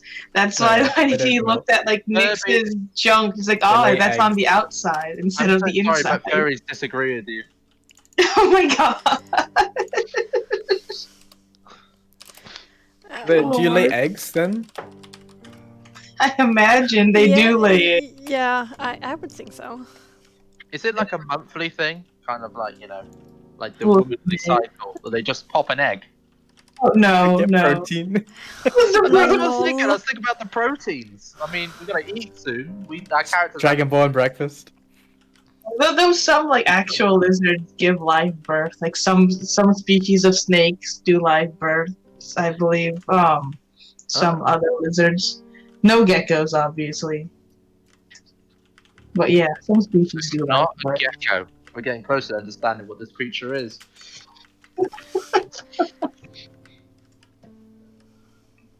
It's like how some fish don't lay eggs. Some fish also live birth. It's quite terrifying. Sharks give have life. Well, no, great whites give life. Uh, Mhm. Yeah, and then they have like the little mermaid bags in some species. A mermaid's purse. That's it. That's the word I was looking for. I used to see them all the time when I was younger.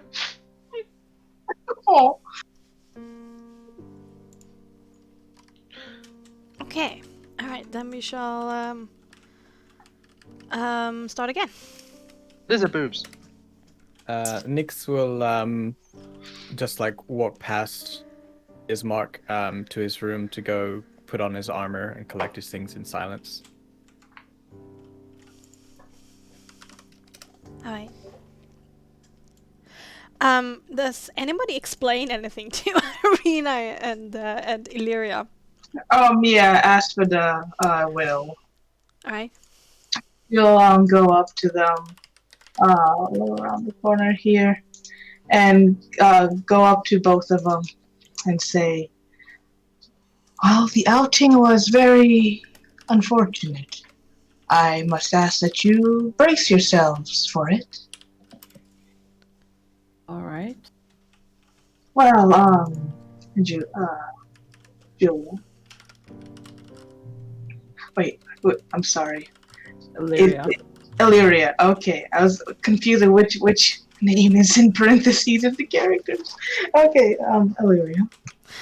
But Let me change it because everybody else says it the other way around now. I think I did it like Yeah. I know it was triggering me last session, but I held off saying anything.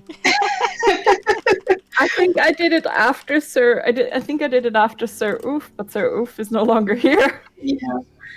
He was never here to begin with. What are you on about? Okay. I miss Sir Oof. He was in my dreams. Yeah. Stay with a scar on my head from an armored suit punching me in the head. There we go. Irina looks sadly down into the floor. Ismark heavily walks up the stairs slowly, was passing. Maybe put myself a bit closer. Whilst when Irina looks over the balcony railing, he looks up and softly shakes his head. There's a tired look, harrowed on his face. He gently moves past you all with like soft murmurs of excuse me, and walks into his bedroom and closes it. So, the screaming outside the bar, blood and wine, was set alight. And unfortunately, Alenka Oh no! Is all of passed. them okay? No, Alenka is assumed to be passed. Should a body be found. Oh no! Claiming Lord! Oh no! And that is not all. Not Due all? to, no, unfortunately not. The shopkeeper, this Cantemir you've spoken of, well, he took advantage of the situation, I must say, and rallied the people against them, and as well as Nyx. And in that short period of time, Ismark had made a tough decision that was also influenced by Cantemir, who wanted to cash in the favor right then and there. That, well, he might have been the instigator of all this, although I'm not certain, not 100% clear. But, in summary, What an evil thing to do! indeed, Cashing the favor for this? yes. And not only that, but in order to keep the peace and to have the place settle down, the fire put out, Illyria, Crocus, Nyx, as well as Sorvia and Mirabelle must leave. Oh no, that's just, it's too much. My brother needs me at this moment. Imagine facing all of this on its own. Can I truly leave? Ask for that, leave him to this. He would be here all alone in the mansion with that vile Cantemir and his goons. It is a burden to bear, but it is a burden of his choosing.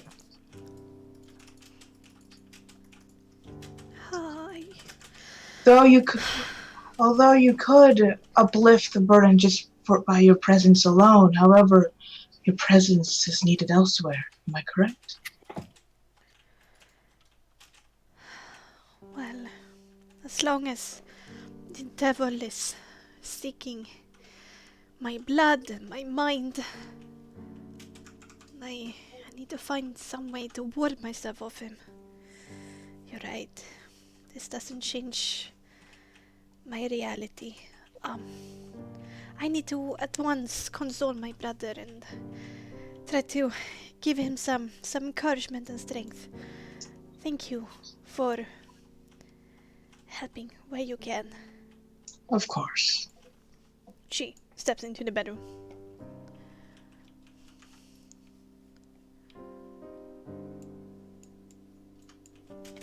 You Well and then, Eliria look at each other. Asphodel will simply begin walking towards her room. The fireplace that she claimed as a room. Yeah. And say, let's go, Eliria. We must prepare for our departure. Yeah. Lyria will head bed. Alright. You all pack. Crocus? You as well? Or are you doing something? I think Caracas is like part of me. Like I want to investigate what these devil powder had actually got in them, but at the same time, it's like the wrong moment to be doing that. The Caracas going to be probably very tired and miserable about everything that's happened. I think he wants to have a bath. Can he get washed quickly? As a narrative thing. Yeah, there's probably buckets of water like prepared in the bathroom. But it's probably be cold and won't be heated. Otherwise you have to go and ask the siblings to help you heat. Oh no, he's just gonna get washed because they're gonna go soon anyway, aren't they? Oh yeah. Oh wait, you get washed. Okay. You have to walk past Nyx though when you do. Like here. Dunk. I suppose Crocus is just gonna look on with a sort of like a very sad look, not sure how to console someone. He's got very poor points in that sort of thing. How meta, but yes. Sorry, Crocus can't is very console you. Not enough points. Exactly. Like Crocus is not. He's not a very empathetic. It's not that he doesn't care. He's not. It's just he doesn't know how to react. He's just. He looks on to Nyx. It's kind of like he reaches out a hand. It's kind of like he puts it down. It's kind of like he doesn't know how to deal with this situation.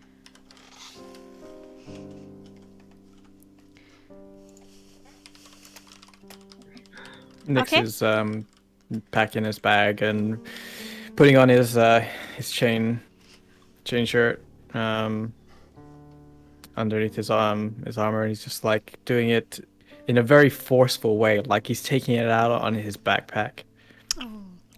Just like grabbing his like I don't know, extra pair of sleeping clothes and like, you know, his assorted amenities and just shoving them in there. Yeah. Okay. Angry packing. Alright, so Crocus just walked past. Uncertain what Not to so do. much about it. He paused and he Mhm. looked on. He didn't know how to behave, really. Okay. Then went into the bathroom. Okay. Boom. Alright, so Nyx is packing, Crocus is bathing, Asphodite is packing, Eliria. Is also packing. Alright, all of you are packing. And eventually you guys, you know, go down out of your rooms, everybody ready, meeting downstairs in that hall. Irina comes forward with like a huge sack and goes up to Nyx, touches his arm and says, I'm very sorry to hear what happened. I hope you're okay. It'll be fine.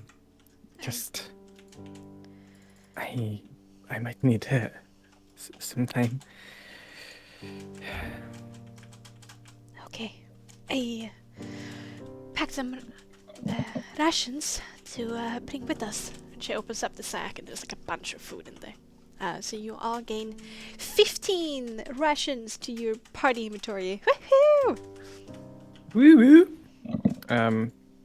And as like a wheel like looking to set off, Nyx looks around to everyone and says, "I know what happened here was not the best, and I am also a reason why you're here. It seems wherever I go, people's lives get worse. Krakos, you're still good." Crocus is just gonna go over to him and like tap him on the side of the leg and go, cast guidance. Come on, you'll be alright. Thank you, but before we go, I would like to say a prayer to Boreas, and hopefully this will help us on our way. It might take a few minutes, but I think we could all use it. And he will, while saying words to Boreas for the soul of Alenka, and at the same time to bless their journey, he will cast Prayer of Healing. Oh. Oh, thank God. Nice. The connection to Boreas is so weak and strained. Whenever if you ever reached out to Boreas outside of the mists, the connection was stronger. But in here it seems faint, like a midsummer stream. No, it feels faint and drifting. Still there and beautiful in its harshness, but dampened. And immediately as you finish the prayer, this tense moment, or this soft moment that you're having, is interrupted by a hasty knock on the door. Crocus is going to open the door. Without further ado. Okay. Error left. Yeah. She's Welcome back. back. Oh, Arrow, are you come back? Yeah, I don't know what happened. Oh, But- It's all imaginary. it was just a prayer of healing to Boreas and some sad sentiments from Nyx, and some Russians. Also, apparently, connection is pretty bad. Yeah, it's a little bit weak. All right. Not much coverage in Barovia. Then there was a knock on the door, and Krakus went over to open the door. And he immediately, Irina takes like a step back, like, huh? What if? And Ismail takes a step forward. Very, like, Danger, danger! immediately rushes forward as well. Irina Protection Squad. But it's the surprising vision of Father Donovich on the threshold, holding his hands clasped together in front of him a little bit nervously, and says, "Oh, I'm sorry, I did not mean to disturb. I'm just happy that I caught you before you went on your way." And both the siblings seem to breathe a sigh of relief. Oh, Father, it's very heartening to see you come outside of the church. It's, I feel like the circumstances is needed. I feel like you require some advice and some friendly companionship. It can't be hard. And I've also come bearing gifts. And from his robes, he takes out this very nice leather pouch that has been colored dark blue, and looks down at Crocus and says, "It has come to my attention that you are a brewer. I've experimented a little bit in my past to help Duro, you see. But I have no talent, and these ingredients just lie in my church collecting dust. It would be better if you had them. I must apologize for not giving you any physical thanks for what you did for me and my son. I started to come to my senses." And indeed, he does look washed. His clothes are changed. He looks a little bit more healthy. And he hands over that leather pouch to Krakus. "May it serve you better than it did to me." Thank you, Father.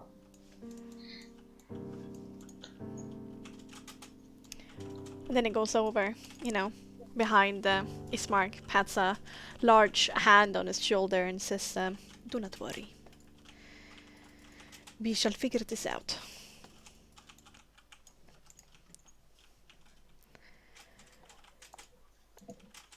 And then Irina steps forward and says, I guess it's time then. Time for me to leave. You need to promise me, brother, that you don't do anything reckless while I'm gone. Once I'm in safety, I will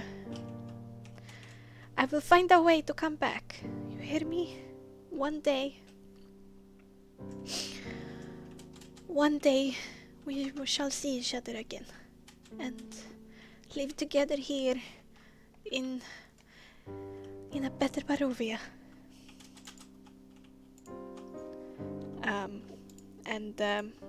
Ismark starts crying a little bit and hugs her really, really tightly. And there's like a really muffled voice that comes out. I promise, I promise. Reluctantly, they let go. And Irina starts walking to the door where she's malformed. There we go. Also expanding, apparently. He ate all the rations. Oh With a no! travel sack on the back. She got With a Wearing camel. armor. locked in that machine from like Charlie and the Chocolate Factory. Oh no. She Oh no. she has a I think she has a, let's see. She is wearing a breastplate and a short sword in pretty good quality. Oh. And a haversack on her back. She walks towards the threshold, looks out onto the morning mists. Take a large breath and says, Gleaming Lord, give me strength. And she walks out. Right? Ismark calls after you. Thank you for all that you've done. And I am sad that things turned so much tragedy in the end. But I believe your presence to be good. And I believe that you can change things here. Just be careful and be true to each other. Oh. I have a few words with Father Donovan.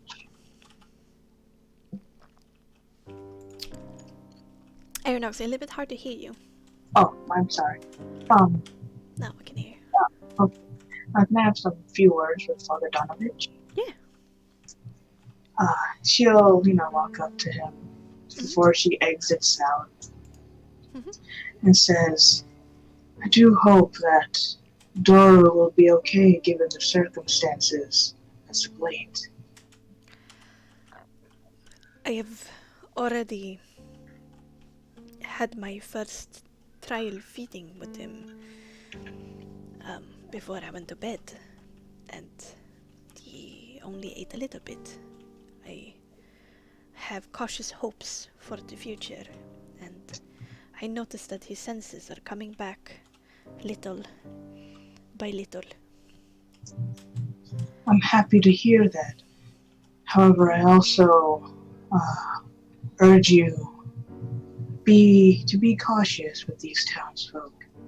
I don't know how they may react to his condition. I don't wish a terrible fate to befall upon both of you because of that. I will make sure that he doesn't meet other people for now.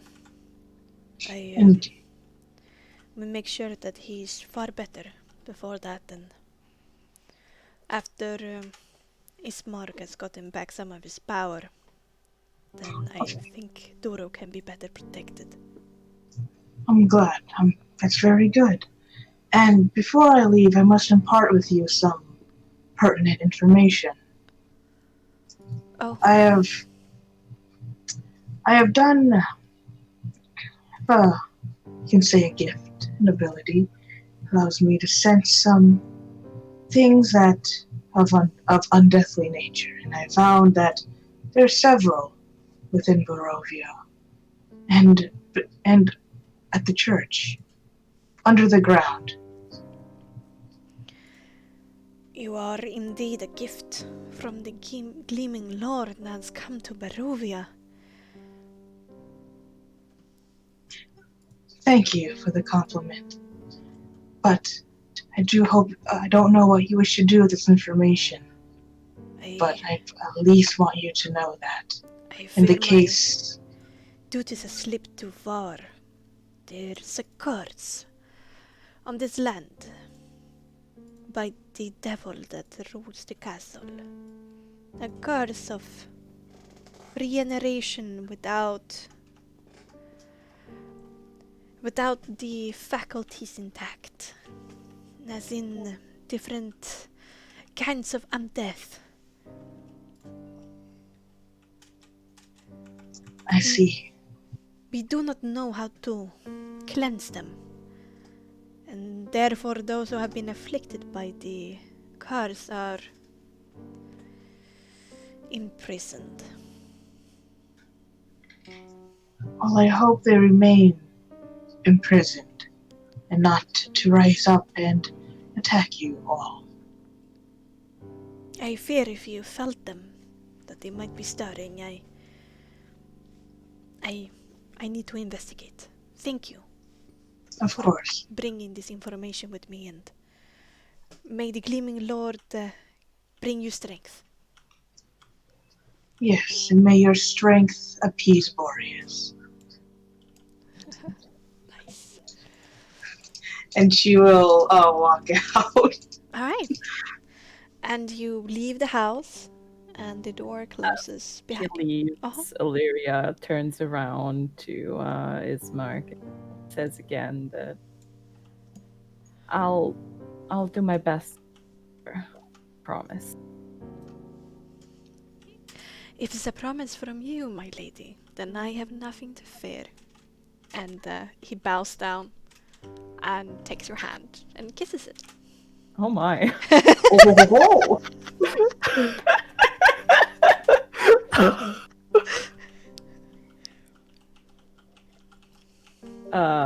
Hmm. She charming.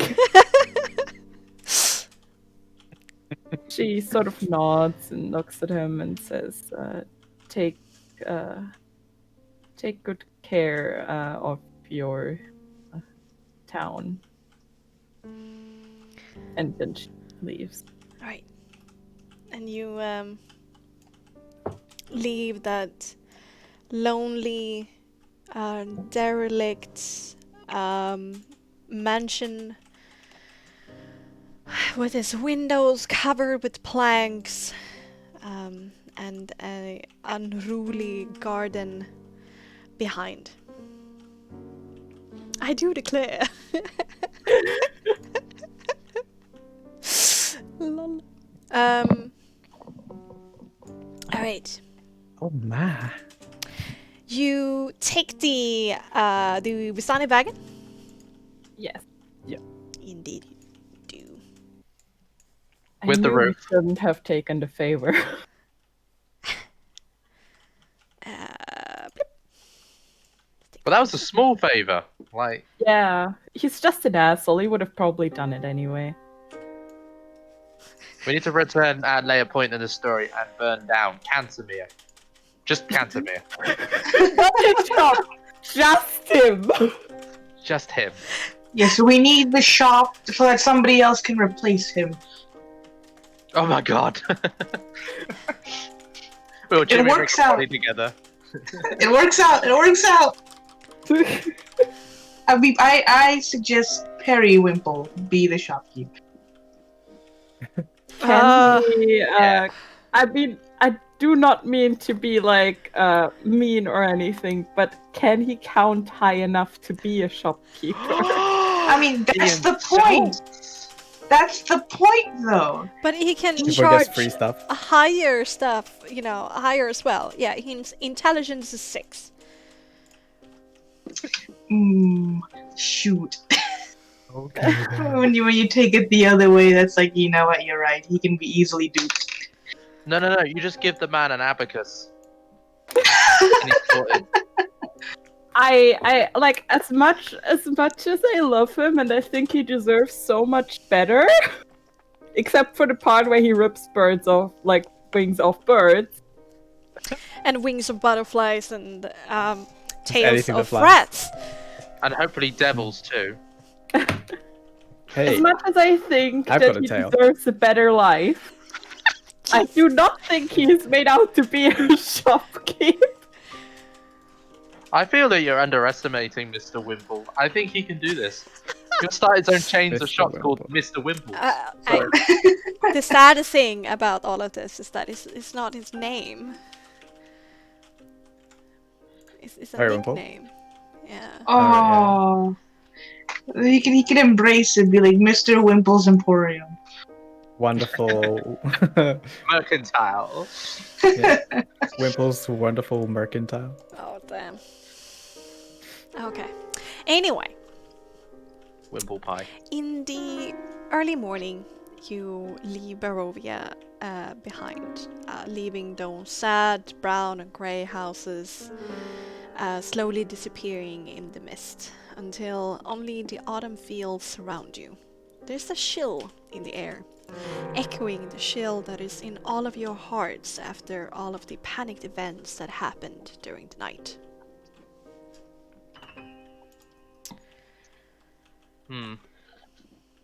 And yeah, you continue down on the road in the Vistani wagon. One or two can drive. If Asphodite driving. is in the driving seat, she can only fit there. If two normal-sized people, Whoa, is that a fat call out? no, it was a huge Dragonborn call-out, which is Alright. a point of pride is They proud. can sit on your shoulders. Their shoulders are broad Carcass could enough for probably do that. us. Yeah. Do I know of like in the Vistani wagon if there are like secret compartments and stuff? Oh, cool. Yeah, you probably know. I think that would be individual to the owner. Wait, who bought it? It was Eliria. Illyria bought it, so she's the owner. It's all of ours, really. Parties. But in all wagons, the seating, like the little bench, is basically you're sitting on two long and low cabinets. So you can like open up the wood, and there's like a huge storage area. And in the back, there's like space for some packaging where, for example, Irina leaves the rations over there. But you can make like an investigation check to try and find a secret compartment. Sure. Why If it not? fails, can I go afterwards? You can do You don't know with what you're advantage. looking for. I do with advantage. It's like, hey, Yeah, with his Krakus, nose. maybe the secret stuff here. With his nose, right? Sure. Investigation. Sure.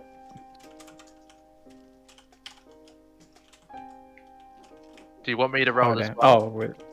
Oh with no, he advantage. rolls twice because of you. Yeah. 22! Damn! That's fine. 21 to happy. DC. You Crocus knock. did it. Huh? Crocus did it. This is Ah. his nose. Okay, yeah, with help of his nose. He knocks with his nose. But Sure. continue. You knock on the floor a little bit, and beside the right inner wheel, underneath the floorboards, there's a secret compartment, and there are 3 bottles of Dragon Crush, and a little pouch containing 15 gold coins. I grab one of the bottles, just like pull it out and say, well, I guess this wagon comes with complimentary beverages. And he'll leave the gold in there, as well as the other bottle. I just like sit back and crack open the wine and just like, he looks kind of sorrowful and like, he even does like a little pour out, like off the back of the cart, for Alenka, Yeah. and then hands the bottle to Krakos. Crocus is going to drink it just out of Wait, respect. wasn't Normally he would Krakus have- driving? It- Who's driving yes. right now? You said Asphodel is driving. Oh, Yeah. is No, that enough? Because That Asphodel, if Asphodel drives, only Asphodel can fit. Yeah, in the Oh. front, yeah. Wait a So we minute. never really Asphodel- settled on who's driving. Yeah. All right, okay. Wait a minute. Asphodel is 1.5 people. We've gone over this, and Crocus is half a person. So technically, there's 2 people in the front right now. It's so But you're not in bad. the front, you're in the back drinking wine. Fine. Drink and drive? What? There's no highway patrol. Oh no. Oh lord. You can try. So You can try. if nobody else does, Eliria volunteers. Alright. Alright, does anyone have animal handling? Like, who is actually pretty good at this? Actually, yes. Who's animal handling? Because in that case, maybe Asphodel shouldn't. I have a +2, but that's it. I have a 1, but I have like 1 dot in it. Alright, My Irina preferred prey is animals. actually has animal handling at tier 2, but her bonus isn't that good. And it's like cunning, right? Oh yeah, I only have +1. Cunning and presence. Oh, and presence. Yeah, it's wrong Oh. in the sheet, but it's right in the. Oh. Oh, There's and an animal handling presence. It's and cunning and presence. Okay, Depending upon okay. what you do with it. Cunning is like figuring Alright. out what the animal want, while presence is like exerting your correspond to them. Oh damn. I mean, Eliria Oh, can then I do have that. a lot. Yeah, she has a lot of presence. Indeed. Just decide who is driving this damn thing. Illyria. With a presence, I have +4. That's not that Damn. high. Illyria can drive. Yeah, that's good. That's good. Alright. Illyria's in the front, missing all the wine in the back. Crocus is drinking in the back. This is what will we do? Just drinking and drowning for the drowning, yes. Drinking and Drowning. driving for the rest of this campaign. I mean, Top of this wagon. Crocus could probably drown himself. Oh my god, alcohol poisoning. There's a whole new meaning for this little guy. Oh no. Comes in bites. I want, as you trotting down the fields, I want you, Eliria, to roll a perception with the composure. Oh.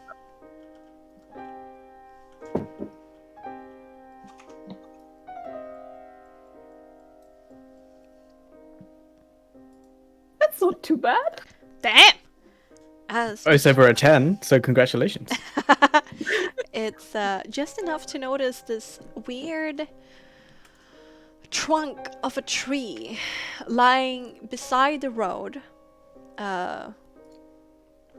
where there is this paper package pushed into a hollow point of this trunk. Okay.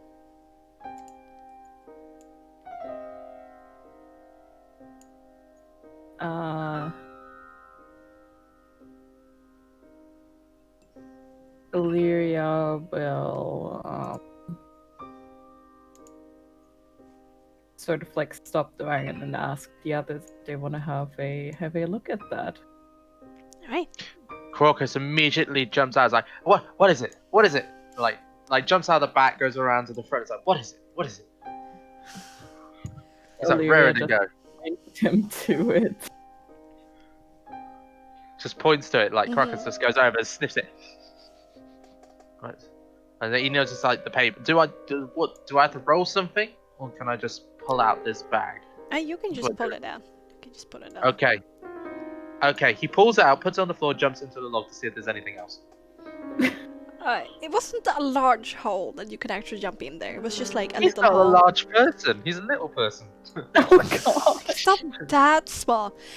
Anyway, it's just a hollow point in the log, but maybe there is a beetle. Does There. it? Oh, the beetle's going into his pocket. That will become an alchemical ingredient. Thank you. Okay, Yay, we've gained a beetle. See, Ah. this is why you're Crocus. but the That's why you cracked paper wrapped package with like this very simple string just tying it together is on the ground. The dry ground. Yeah, the dry ground. Yes. So I basically come out and go, found a beetle. Oh, and this paper bag. And hands it to Eliria. Alright. Wait, I'm not sure we should just take something we found on the side of the road. Crocus is like, anything unowned is now owned. We've given it a home. Wasn't the road Yeah. free? last episode. The I'm free pretty sure road. Eliria didn't like say her opinion to that, so Well, maybe check out what it is, and if it's something of worth, or looks like it was left by a secret lover, then we put it back. But who knows? Maybe it's for you. I highly doubt that. You won't know until you open. He Alright. like carefully has a look. Alright. You open the easy knot and pull back some of the paper. And it reveals common clothes. Large enough for a female half-elf adult. And there's a little pouch with 12 copper pieces, 5 silver, and 2 gold coins. There's a cloak that is pretty like thick and good against the wind. There's some a Kindle, a little bit of food. You know, it seems to be a very, very rudimentary camper starter pack. Go bag. Can I just say, can I do Artificer Law on this Kindle? Because I don't think he's ever seen a Kindle before. It'd be an advanced technology and all that. Is it? I'm pretty sure that there were that in your village, that you had that. I'm taking the mick when I say Kindle. I mean one of those little pad things. It's like, you know, there's like the text and you can read books on it. Oh no, no, oh. It's like, what is this? It's divine power. Kindling. Yeah, kindling. There we go. There we go. Okay, he immediately gets out of his obsession. Can Caracas have like a look round to see if there's actually any owner to this bag?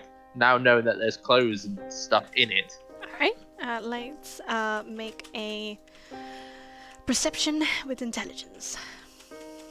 Oh dear. That's gonna work out for a while. Oh my. I bet. Do I have perception? I mean, you have eyes. I forget. Like Caracas. yes, he does.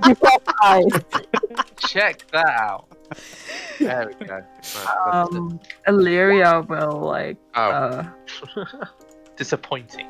oh no. Eliria will sort of like package it again. Crocus will respond. I'm guessing I didn't find any. I mean, there are a few figures that you see moving out on the fields, like working in the morning, but they're very few and far in between, a little bit hard to spot in the heavy mists, but there's no one nearby.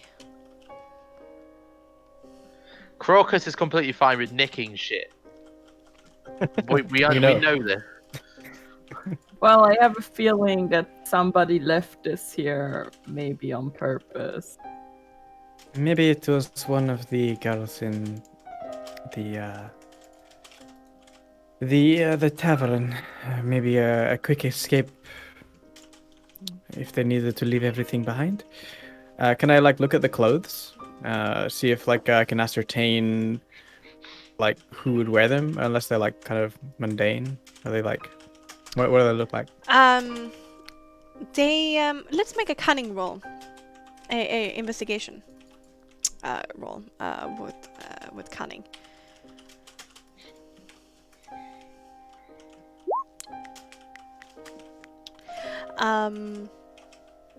They look definitely Barovian rather than Vistani, in like earthen colors and more thick and practical type of material and fit. It seems to be a rather sleek, tall female, since it's like a skirt and a upper blouse with a vest and the cloak, and there's some blue paint at the blouse at the end of the at the end of the arms. What's it called? The trim? yeah, at the trim of the arms. There's As in, like, someone had been painting with blue paint, yeah, using it. yeah. I don't recall seeing that many colors, but clearly it is not a expensive pieces of clothing. I personally think maybe. I mean, do you need this, Eliria? I mean, is it your size? Do you even care? I could probably fit in it, but I don't need them, so let's just put them back. I feel like somebody, like I said, somebody might have put this here on purpose. I agree.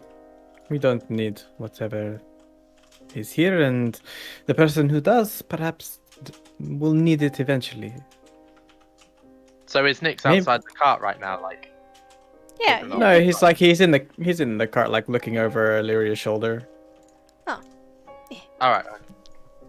So Eliria will just like walk over and put it back where it was. Crocus looks a little bit disappointed. He's like, no, oh. Okay. And scurries back into the back while looking around, kind of like.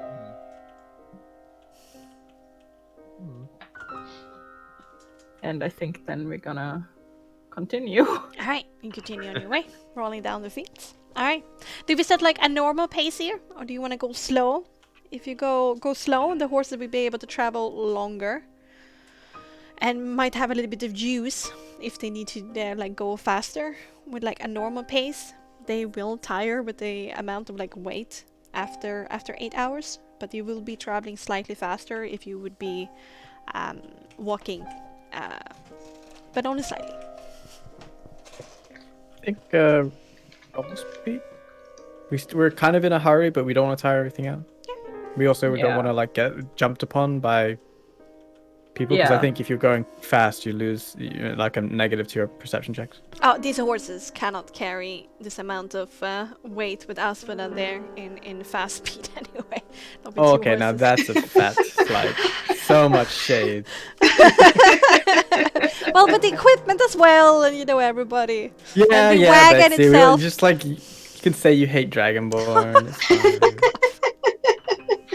We'll deal with it. They're awesome. Yeah, it's more like a point of pride once again. No, not But fat, are we they're just like big playing scaled. it? Are we playing it safe with the speed in case we have to? Well, I mean, as long as we're not going quickly, I mean, Yeah. we can go at a regular pace, save the horses, look out for things, and still be somewhat quick. Yeah. Let's still on just go like regular pace. medium pace. Normal pace. I got you. As we're like kind of riding along, Nyx will be like have his book open and just like keeping a little bit quieter than usual, but like taking note of key landmarks and increasing his map.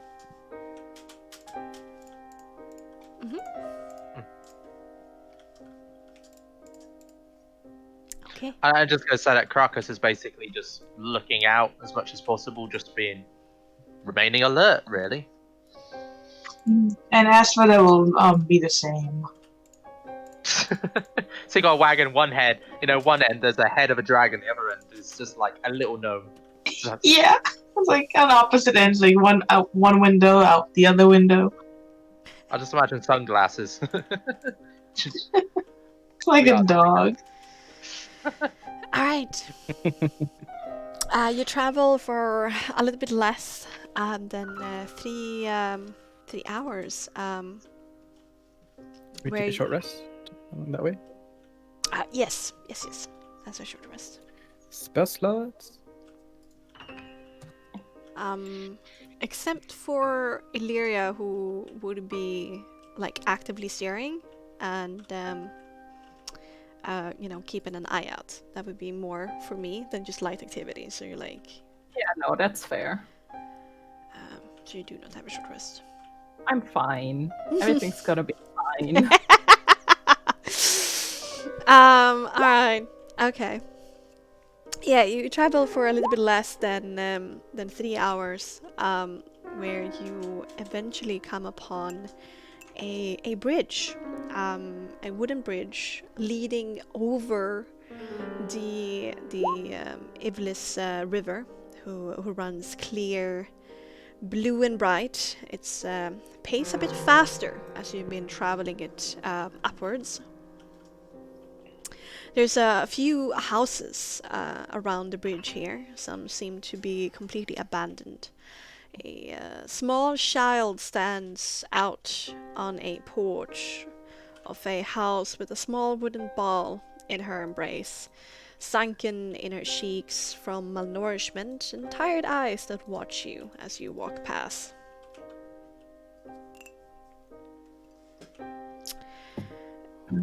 There, this is Oh. nice. I want Nyx to do a vitality saving throw. Oh no. It's the wine.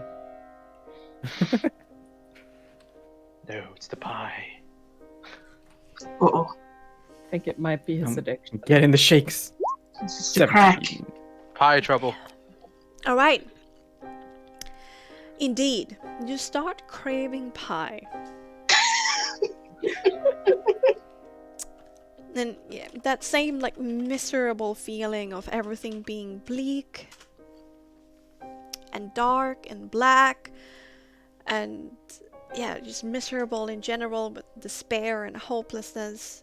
If you just eat that pie, everything will be bright again. Everything. I kind of feel good. make my way to the front of the cart. But you Where can resist Eliria if is. you want to with this roll. You can resist. Oh, I if can you want resist? to. Okay. Yeah, you can My resist. stomach just goes. Oh. But yeah, I'll resist it. And, like, I do a big sigh though. Like, Ah, yes, what Nyx needs right now is more sadness. Well, it kind of builds upon it, doesn't it? Periwinkle has pie. Yeah, dude, yes. Don't hold out on me, man. I'm good for it. Turn the cart around. You have a basically a level of exhaustion Oh. since you didn't Oh. partake in the Basically. pie. Yeah, you have a level of exhaustion since you didn't partake in the pie. Same structure as D&D. Yes, 5. yes, yes. Gotcha. It is so marked.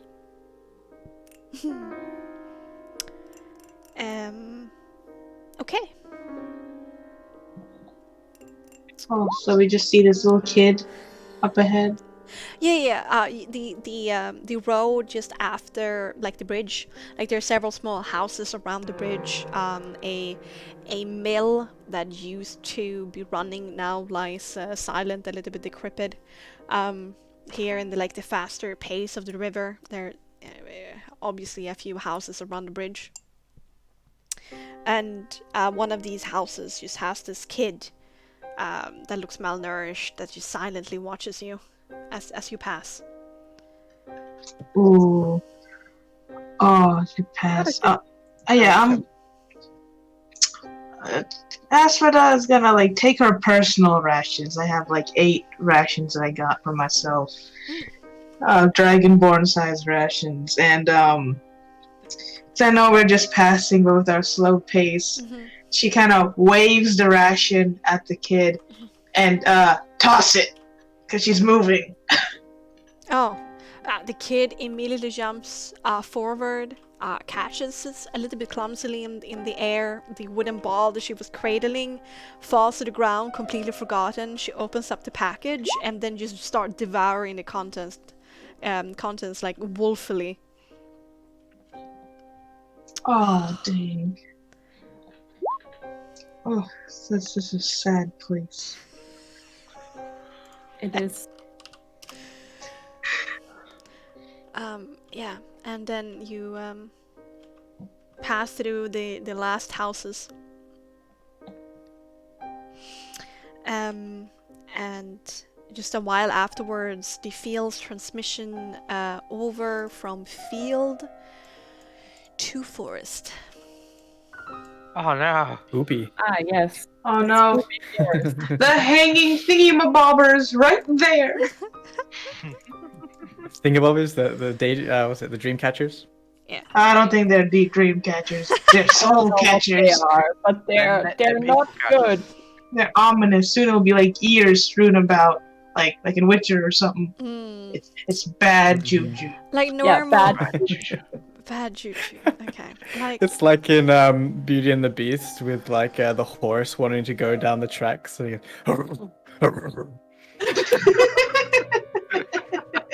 That's the best horse I've ever heard in my life. yes, exactly like that. There is Alright. symbolism on the trees. Are we meant to ignore this? Like before, you enter into the Svalich woods, wet Yes. with black pools of water, like dark mirrors in between the trees. And the trees loom over both sides of the road, their branches clawing at the mist. Yeah, nice time. And Weather's great, Barovia. let me reveal a bit more of the map.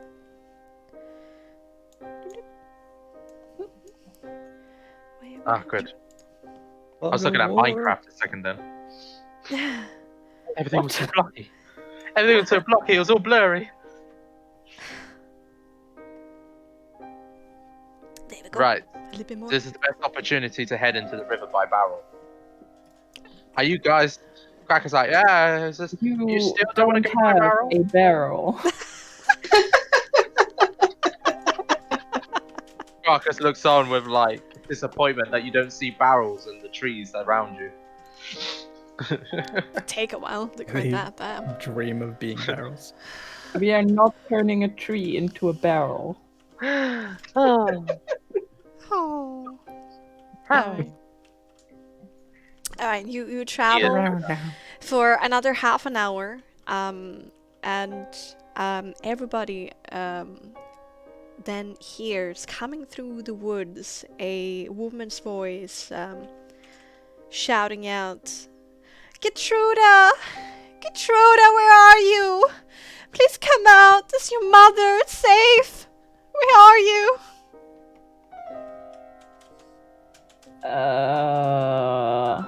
Duck.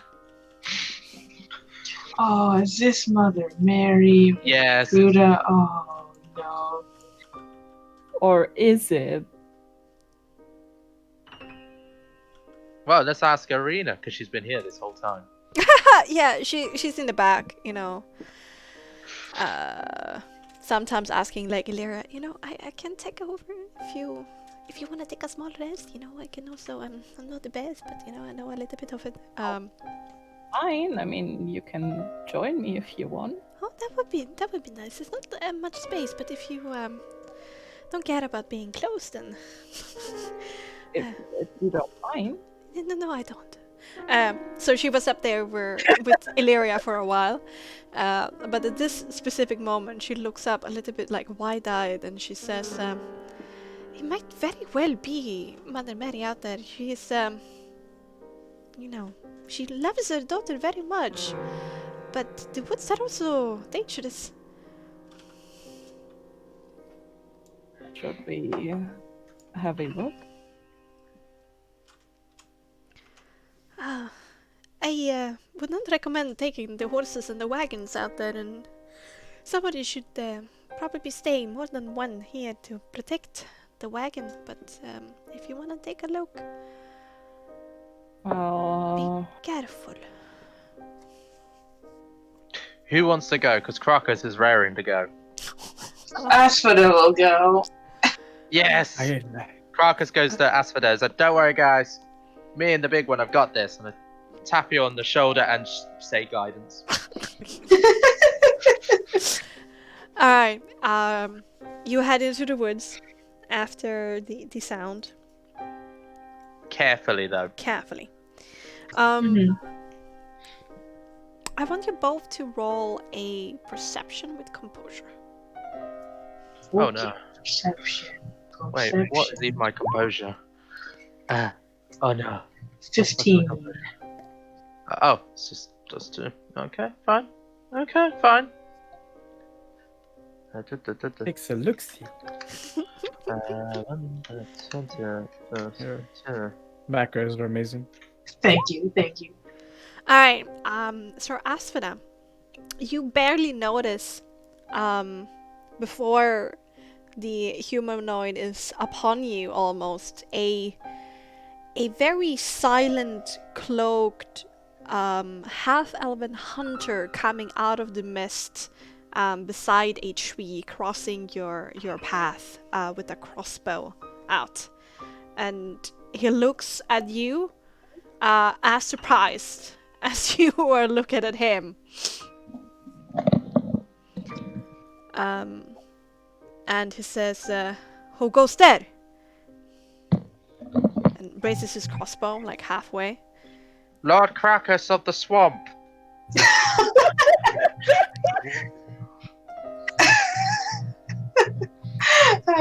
And I, Sarasvada, of the Argent Purifiers. Right? I have no idea what you're talking about, but you're cool, eh? Yes, we are cool, as you say, but may we ask that you lower your crossbow away from us? I will not raise it up to your face, but out in these woods, you might not be as you appear. As it's only standard procedure. Cool, eh?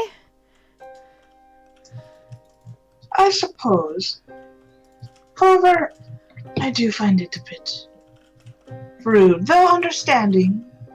What do you mean by things not appearing? Are there creatures who change shape in these woods often? There are. And strange, half-crazed, uncivilized people crawling about. And wolves. A lot of them. And be careful about the sky, friends.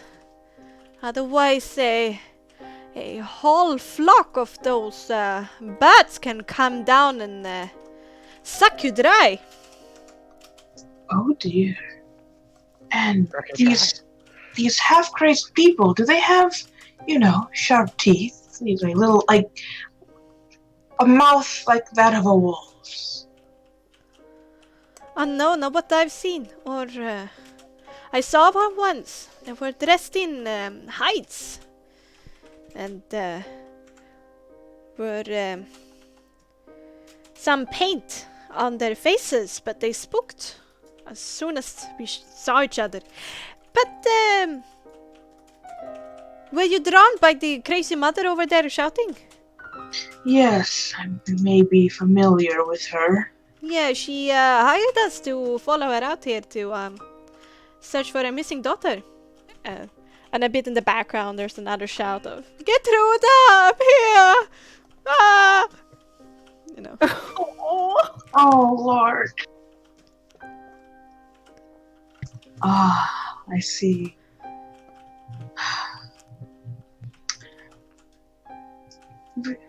She looks down to Crocus. What exactly have we told her about her daughter? We haven't told her anything yet. Ah, What will you even say? well, for one, that her daughter, well, that would bring her to grief, yes.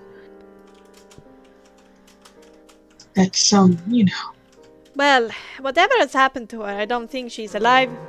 This just doesn't happen here, but as long as she pays us gold and we don't get too exhausted, we will follow her around. Don't worry, eventually she will give up. Cool, eh? Yes. Can we see Mother Mary at all?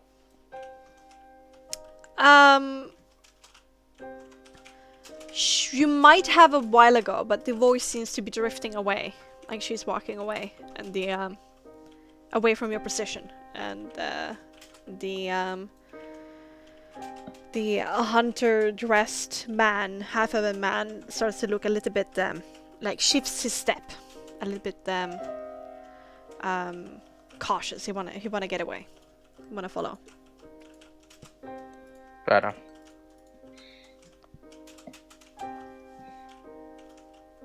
Okay, I suppose we head back then, don't we? I suppose we do. My point of advice: don't ever go searching in these woods when you hear weird sounds. Alright, stay on the roads, cool, eh? Yes, but may you tell us what makes these strange sounds, if you know? The devil has many tricks and many servants. I see. Thank you, sir. Yeah. You folks take care now. Be cool. Eh? Be cool, my friend. Be cool. Yes, that. And I guess they'll return. Uh, Staying cool, eh? Cool, eh? cool, eh?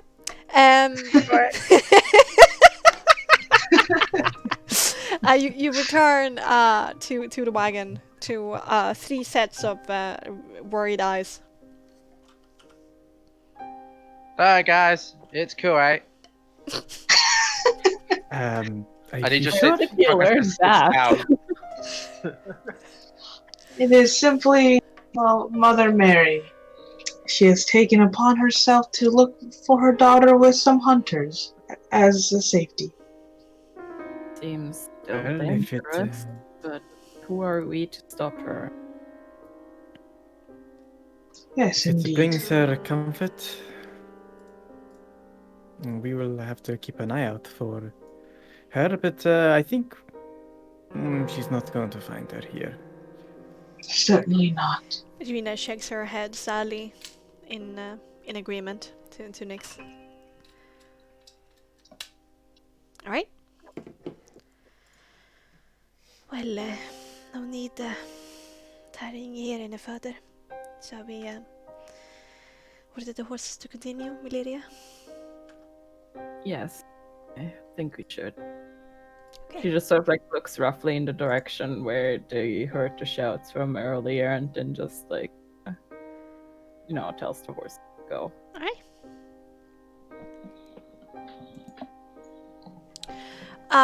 You travel for about another 3 hours. Is there anything you talk about as you travel?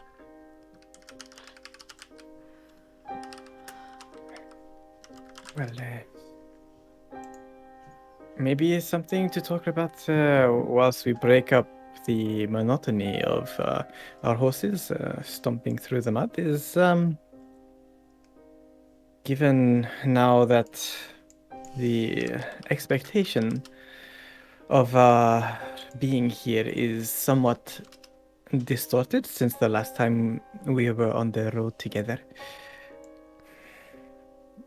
What are your feelings about it all? I mean, I know I'm in a little bit of hot water with you all, and I'm doing my best to put it right as little as I can do, but I'm interested in what you're all feeling. We've been through quite a bit. Well, it certainly isn't your fault, now is it? It's merely the perceptions of those around that is to cast blame, so to speak. Though ignorant, perhaps one day they will come to an understanding. Crocus is just gonna tap Nyx's leg, just like, it's okay. It's okay. I'm really disappointed about a lack of mushrooms. Oh, this is not the part of the forest. This is a little bit too well trodden, and I'm sure you know mushrooms. They like to grow in more darker places. But if we spot mushrooms, well, we can make a quick stop. And Nyx calls up to Eliria and say, Eliria, keep an eye out for mushrooms. Crocus is in need. Oh, okay. Look for ones with tendrils.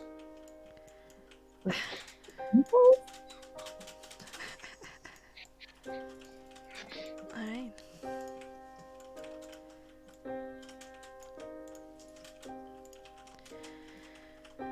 But I must say, this is certainly different on the outside. I didn't expect it to be. She kind of waves her hand, like trying to find the word, but then gestures to the sky. Dreary. Maybe to you, Sir Asphodel, that this weather is dreary. I like to think of it as less chance of sunburn. Well, how long has it been since you've seen a clear and sunny sky? In Barovia, this is kind of typical summer weather. Summer weather. Not like the evening of winter. Well, you just get used to it, I suppose. It's good for, at least it used to be, good for growing grapes for wine, and the valley used to make enough wine to stem off the depressed feelings of the fact that you don't necessarily see the sky. And that's okay, I guess. You can't miss what you don't really see. I That's mean, deep. I guess if you grew up here and never left, you wouldn't know it any other way. That would be true, yes. It took quite a bit of getting used to after I passed through the mists and met up with Krakus. So, on the contrary, Sir Asphodel, why is it so damn bright outside of the mists? Well, that's quite simple. There are no clouds blocking the view. Doesn't it hurt your eyes in the summertime? Yes, at times when I wasn't expecting it, but as you said, you adjust. Though I will say, with brighter skies means plants do grow faster and better. This is what I was talking to Krakus about, and Barovia is perfect for all sorts of dim, gloomy vegetation, such as mushrooms. They're his favorite, so I promised him at least we will still look out for those mushrooms. After all, you don't want to see Krakus without a mushroom fix. How are you, Krakus? Twitchy? Yeah, Krakus is like, it's got his head to the side, his ears like, yeah. You do, Krakus, have 5 devil dust and a full leather pouch full of different ingredients to look at. Oh, that would be rude to do that now during the consultation to start, like, going to town. Okay, true. Let them continue before we do alchemy. Although he's going to take a cheeky taste. Lick the dust. We can also do it after the session. Once we're on the... What, lick it first, then after? Got it. Alright. Okay. However, Sir Asphodel, despite the lack of sunlight, you yourself self-confessed that you were looking to find strange and exotic things. Did you really expect to find such things in a climate that you know? Well, of course. Didn't you know that the most strangest things are the ones that happen to be what you thought was familiar? Oh, that's deep. And he opens his book and scribbles in the quote. You better give credit.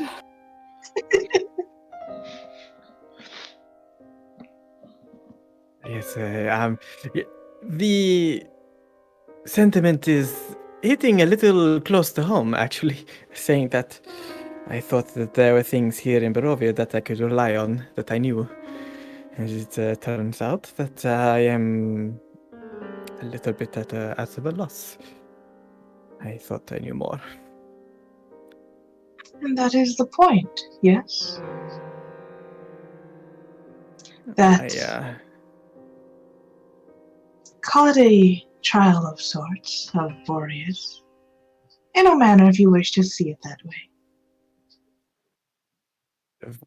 Boreas? Of course. Think of it as a challenge.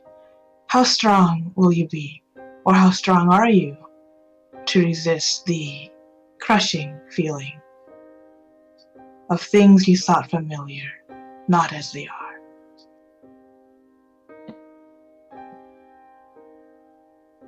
Well, I don't know. And that's the thing. We'll soon find out at the end of our journey, no? You're taking all of this very well, I must say. Like, I took you from your home, you're now trapped within the mist, you're like, hey, ready to go. I admire that about you. Of course. Thank you, though. It wouldn't be the first time I had to leave such circumstance. I believe this would be my Really? second. Yes, second time. He makes like a quick look towards Eliria. About the first. Oh, you wish to know about the first time? Well, I mean, as long as Eliria is hearing it again, surely she's heard of it a dozen times, right? We have worked together. We aren't that close.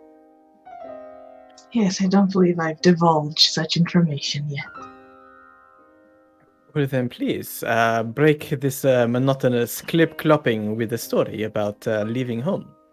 Oh, very well, very well. I lived in a very quiet, secluded town, far away from any cities and bustling.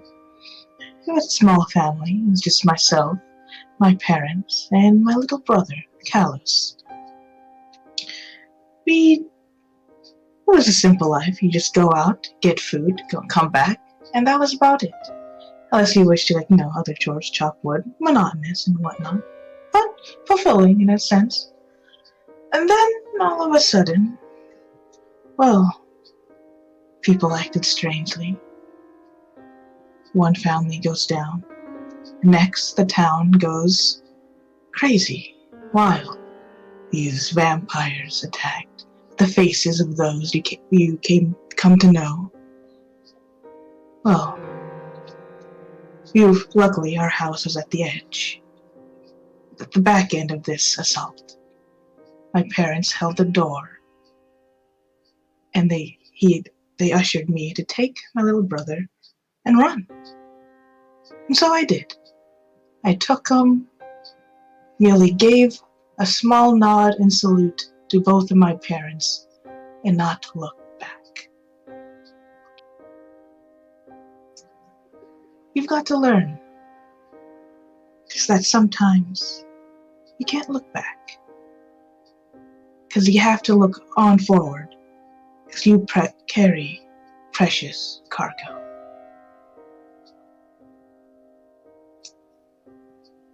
So from there, I simply went to the nearest harbor town, took a ride to the more populated areas, and well, found the egregious purifiers, their words somewhat in alignment of mine, and as a means to keep my little brother safe, I joined them, and I am here now.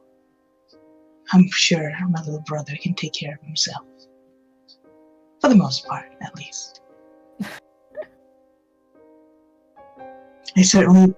My parents certainly didn't raise him or I to be mewling creatures writhing on the ground helpless.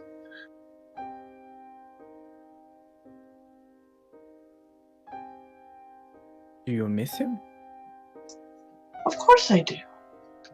But I also know that he's strong. It'd be an insult to him if I keep doting on him every little bit. But if I do dote on him, it's mostly just to embarrass him. Classic big sister syndrome.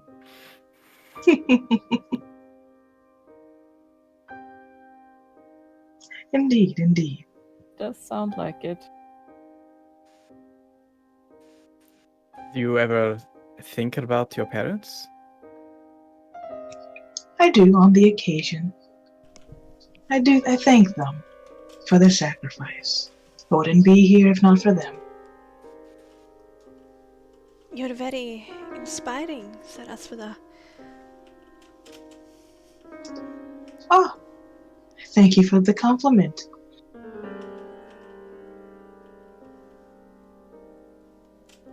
And you, Eliria, you aren't as forthcoming as Sir Asfada with. Well, I don't have an interesting story to tell. I'll be the judge of that. And besides, what else are we going to do? Well, as you know, I from a noble family. I grew up very safe and somewhat sheltered. I have an older brother.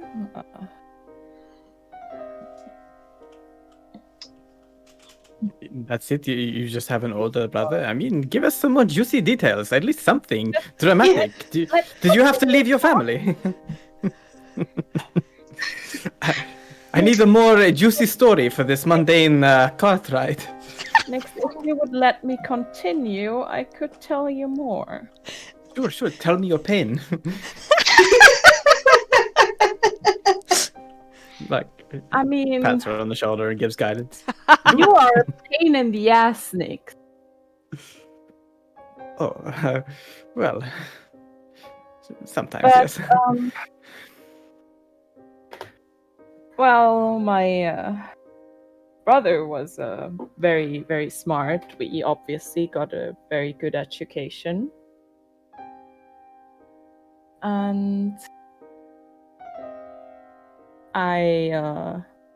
so did I. Not that I cared that much for books, though.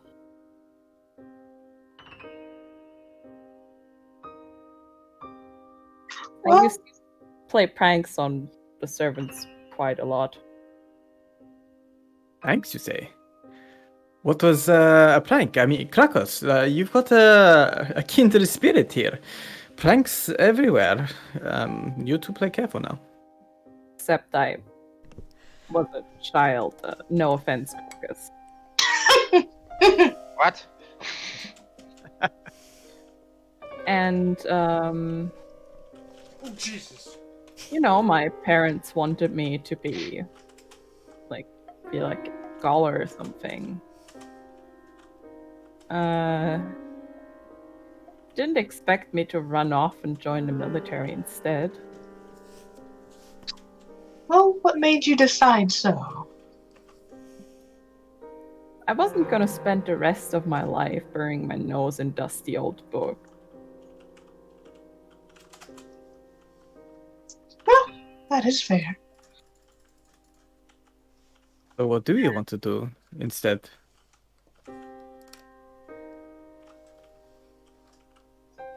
Well, I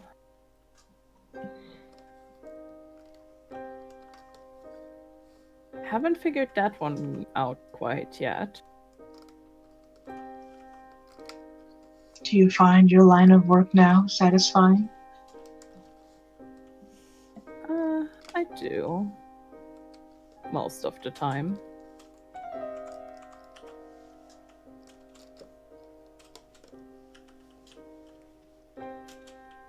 At least you found purpose. I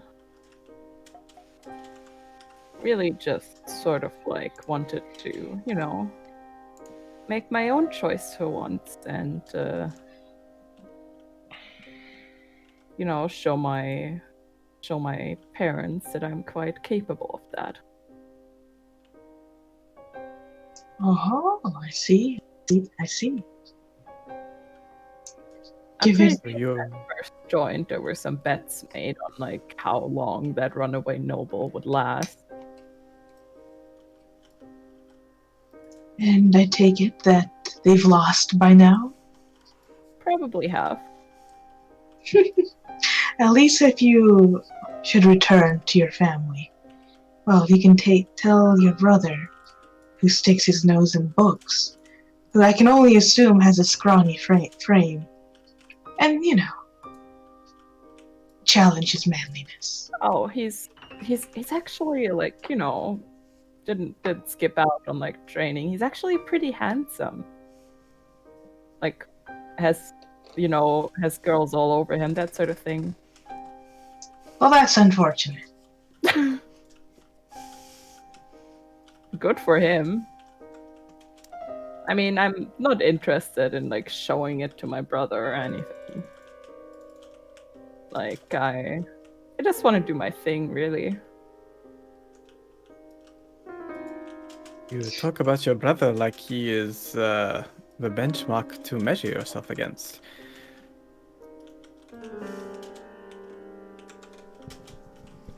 Well, I mean, my parents certainly did a little, but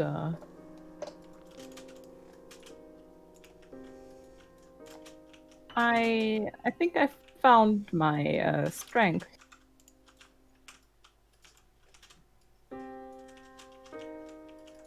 That you did. You certainly showed those spiny devils what for. I was watching. I'm pretty sure you did most of the work there.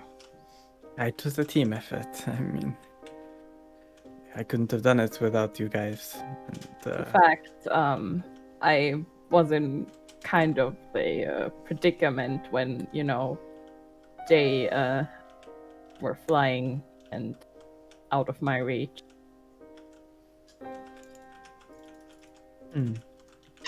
Maybe you should take up Fire Slot.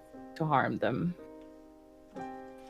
true, but what are you saying? Are you saying that you want to get a bow and arrow like a crocus, or Carcass how is can holding we on to help? his bow and arrow, just like, no. Like crocus? I mean, not like it, but Next like time you it. have the chance. What was the town called? The bigger one? Vallaki. Vallaki?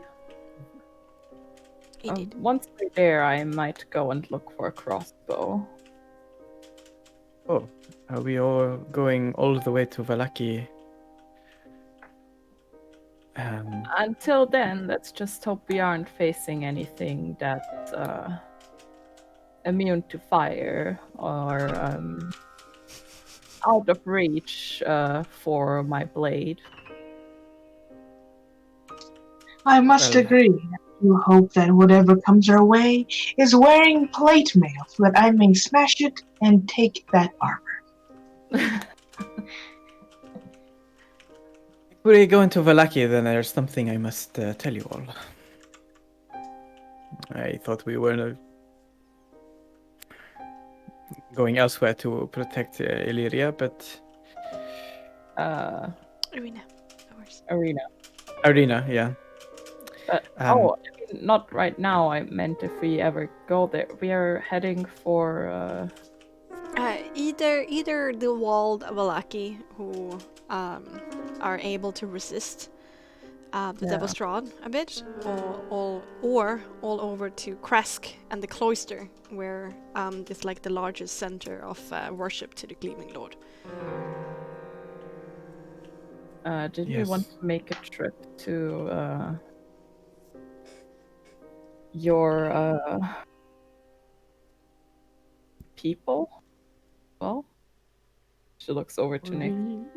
Yes, I mean that was the expectation to go seek some answers from my my granny Eva. Well, But Bismarck wasn't opposed to that. I thought we were heading there either way. Well, sure. I mean, it is not on the other side of the valley. It is maybe halfway, I guess. It's on the way to Valaki. Pretty close to where you are right now, actually. I was under the impression that's where we're going. I mean, and she just Yes, sort yes. of like gets a little bit closer to Nix and is like, can actually tell me where I need to go. Well, I'll tell you. Just like, Eliria is just sort of following the road, and it's like,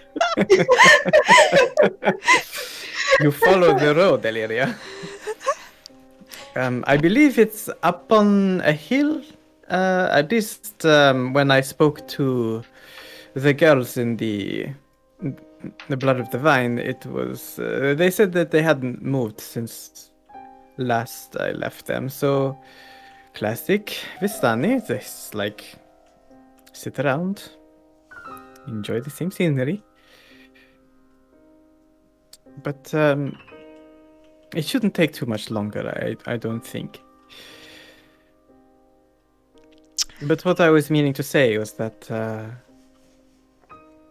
personally, I feel that Kresk would be a better location for Irina. well, we can make our way there. I think it sounds like a better plan, maybe.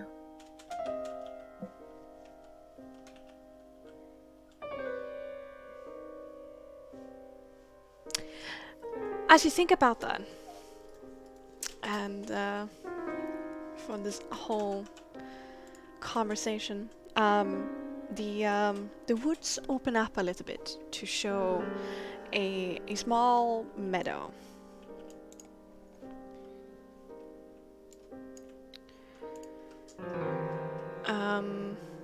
And it's filled with hags. An old wooden gallows creak in a chill wind that blows down from the high ground to the west. A frayed length of rope dances from its beam. The well-worn road splits here, and a signpost opposite the gallows points off in 3 directions. Barovia village to the east, Searpool to the northwest, and Ravenloft and Valaki to the southwest. The northwest fork slants down and disappears in the trees, while the southwest fork clings to an upward slope. Across from the gallows, a low wall, crumbling in places, partially encloses a small plot of graves shrouded in fog. And as you carefully trot into this small crossroad, you see that there is a corpse dangling from the gallows. The corpse slowly drifts and turns, and as you come closer, the corpse turns around, its milky eyes coming into your direction. And Krakus, as you look at it, it is you, hanging there, dead, milky eyes, and your body is grey, with spots of almost like toad-like pattern and texture.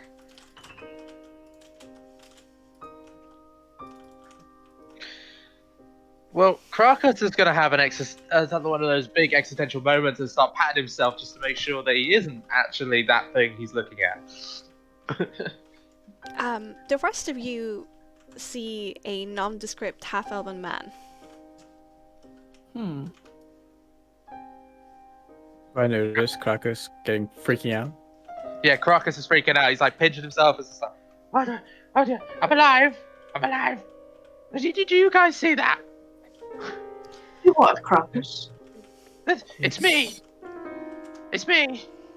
Crocus, I'm very certain it's not you, for the thing that is hanging is like about 4 times taller than you. Maybe 2. Krakus is very cunning and very clever, so immediately he's gonna be like, what? Can you have another look at it? Is it still Caracas? It's a nondescript half-element man. I didn't sit down. And as You are all sitting down. and as all of these tumultuous things are going on, Eliria, you can't take your eyes off of this dead man stare.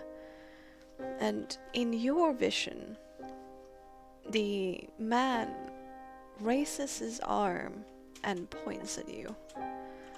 And in that moment, your vision goes dark. No. You try to blink once, twice, and then thrice, and your eyes finally seem to work as light once more reaches you. But the world around you is changed, white. You seem to be standing in a small meadow, trees heavy all around you, heavy with white snow. It is daylight, like it is outside of Barovia, and the light sifts through a heavy great white cloud cover, and your feet are half covered by untouched powdery white snow. From the sky, large white snowflakes dingle ever so slowly to the ground. Looking down on yourself, you seem to be dressed in a beautiful satin dress decorated by delicate white embroidery, which has pearls and see-through crystals woven into it. Your whole world is white in different shades, almost blindingly so. Besides your lush red hair that has grown a lot and lies on top of your chest in gentle lush waves. Your breath, confused, comes out in white smoke. The wind picks up, moving the snow about in a chaotic pattern until it forms a small hurricane, but 2 steps away from you. The snow forms into a humanoid figure. The slope takes more and more shape. The wind then dies down to reveal a dashing young man, dressed in white military garb, white satin gloves, all medals bleached to white, a silvery sash over his chest, and a white broadsword with a white sheath tied to his hip. Beyond the high, white, formal color is fair skin, misty blue eyes, a symmetrical and masculine face, and shiny and brilliant black hair of ear length combed to a charming hairstyle. He holds out a hand to you, the silvery glove begging you to put your hand in his. His full-shaped lips move, speaking words to you. Yet you cannot hear anything, but it still fills your body with a pooling warmth. Something inside you wants to be close to this half-elven man. Without your better reason, you slowly lift your well-manicured hand to lay in his. A warm smile spreads on his face as he slowly bows down in a formal bow to press his lips onto your hand. Before his tender lips can touch flesh, the whole body of the man shudders and straightens somewhat, a surprised and pained look on his face, as crimson spreads all over his chest, dripping down to the snow below and spreading all over the man as he slumps to the ground, still grasping your hand desperately. The red crimson spreads all over. The trees and the sky above change color, like a red corruption oozing to consume everything white. Then it spreads to you, to your hand, up your arm, and you feel claustrophobic, panic, and completely distraught, yet you do not understand why. You yank and you jank at your hand, watching in horror as that red still spreads up your arm. Then your dress starts to be discolored by the red snow from below. You have the grip, you move the grip once more, and you finally become free. But the force make you stumble, and you fall backwards, rushing towards the crimson snow below your back, your arms outstretched upwards to desperately plead to a part of the heavens that still remain white. and you fall, and you fall, a sinking feeling in your stomach that is your doom, and you blink, screaming your lungs out, standing at the crossroad in the Svalish woods with the rest of the party around you, staring wide-eyed at you. And with that, we're going to end tonight's session. Oh no!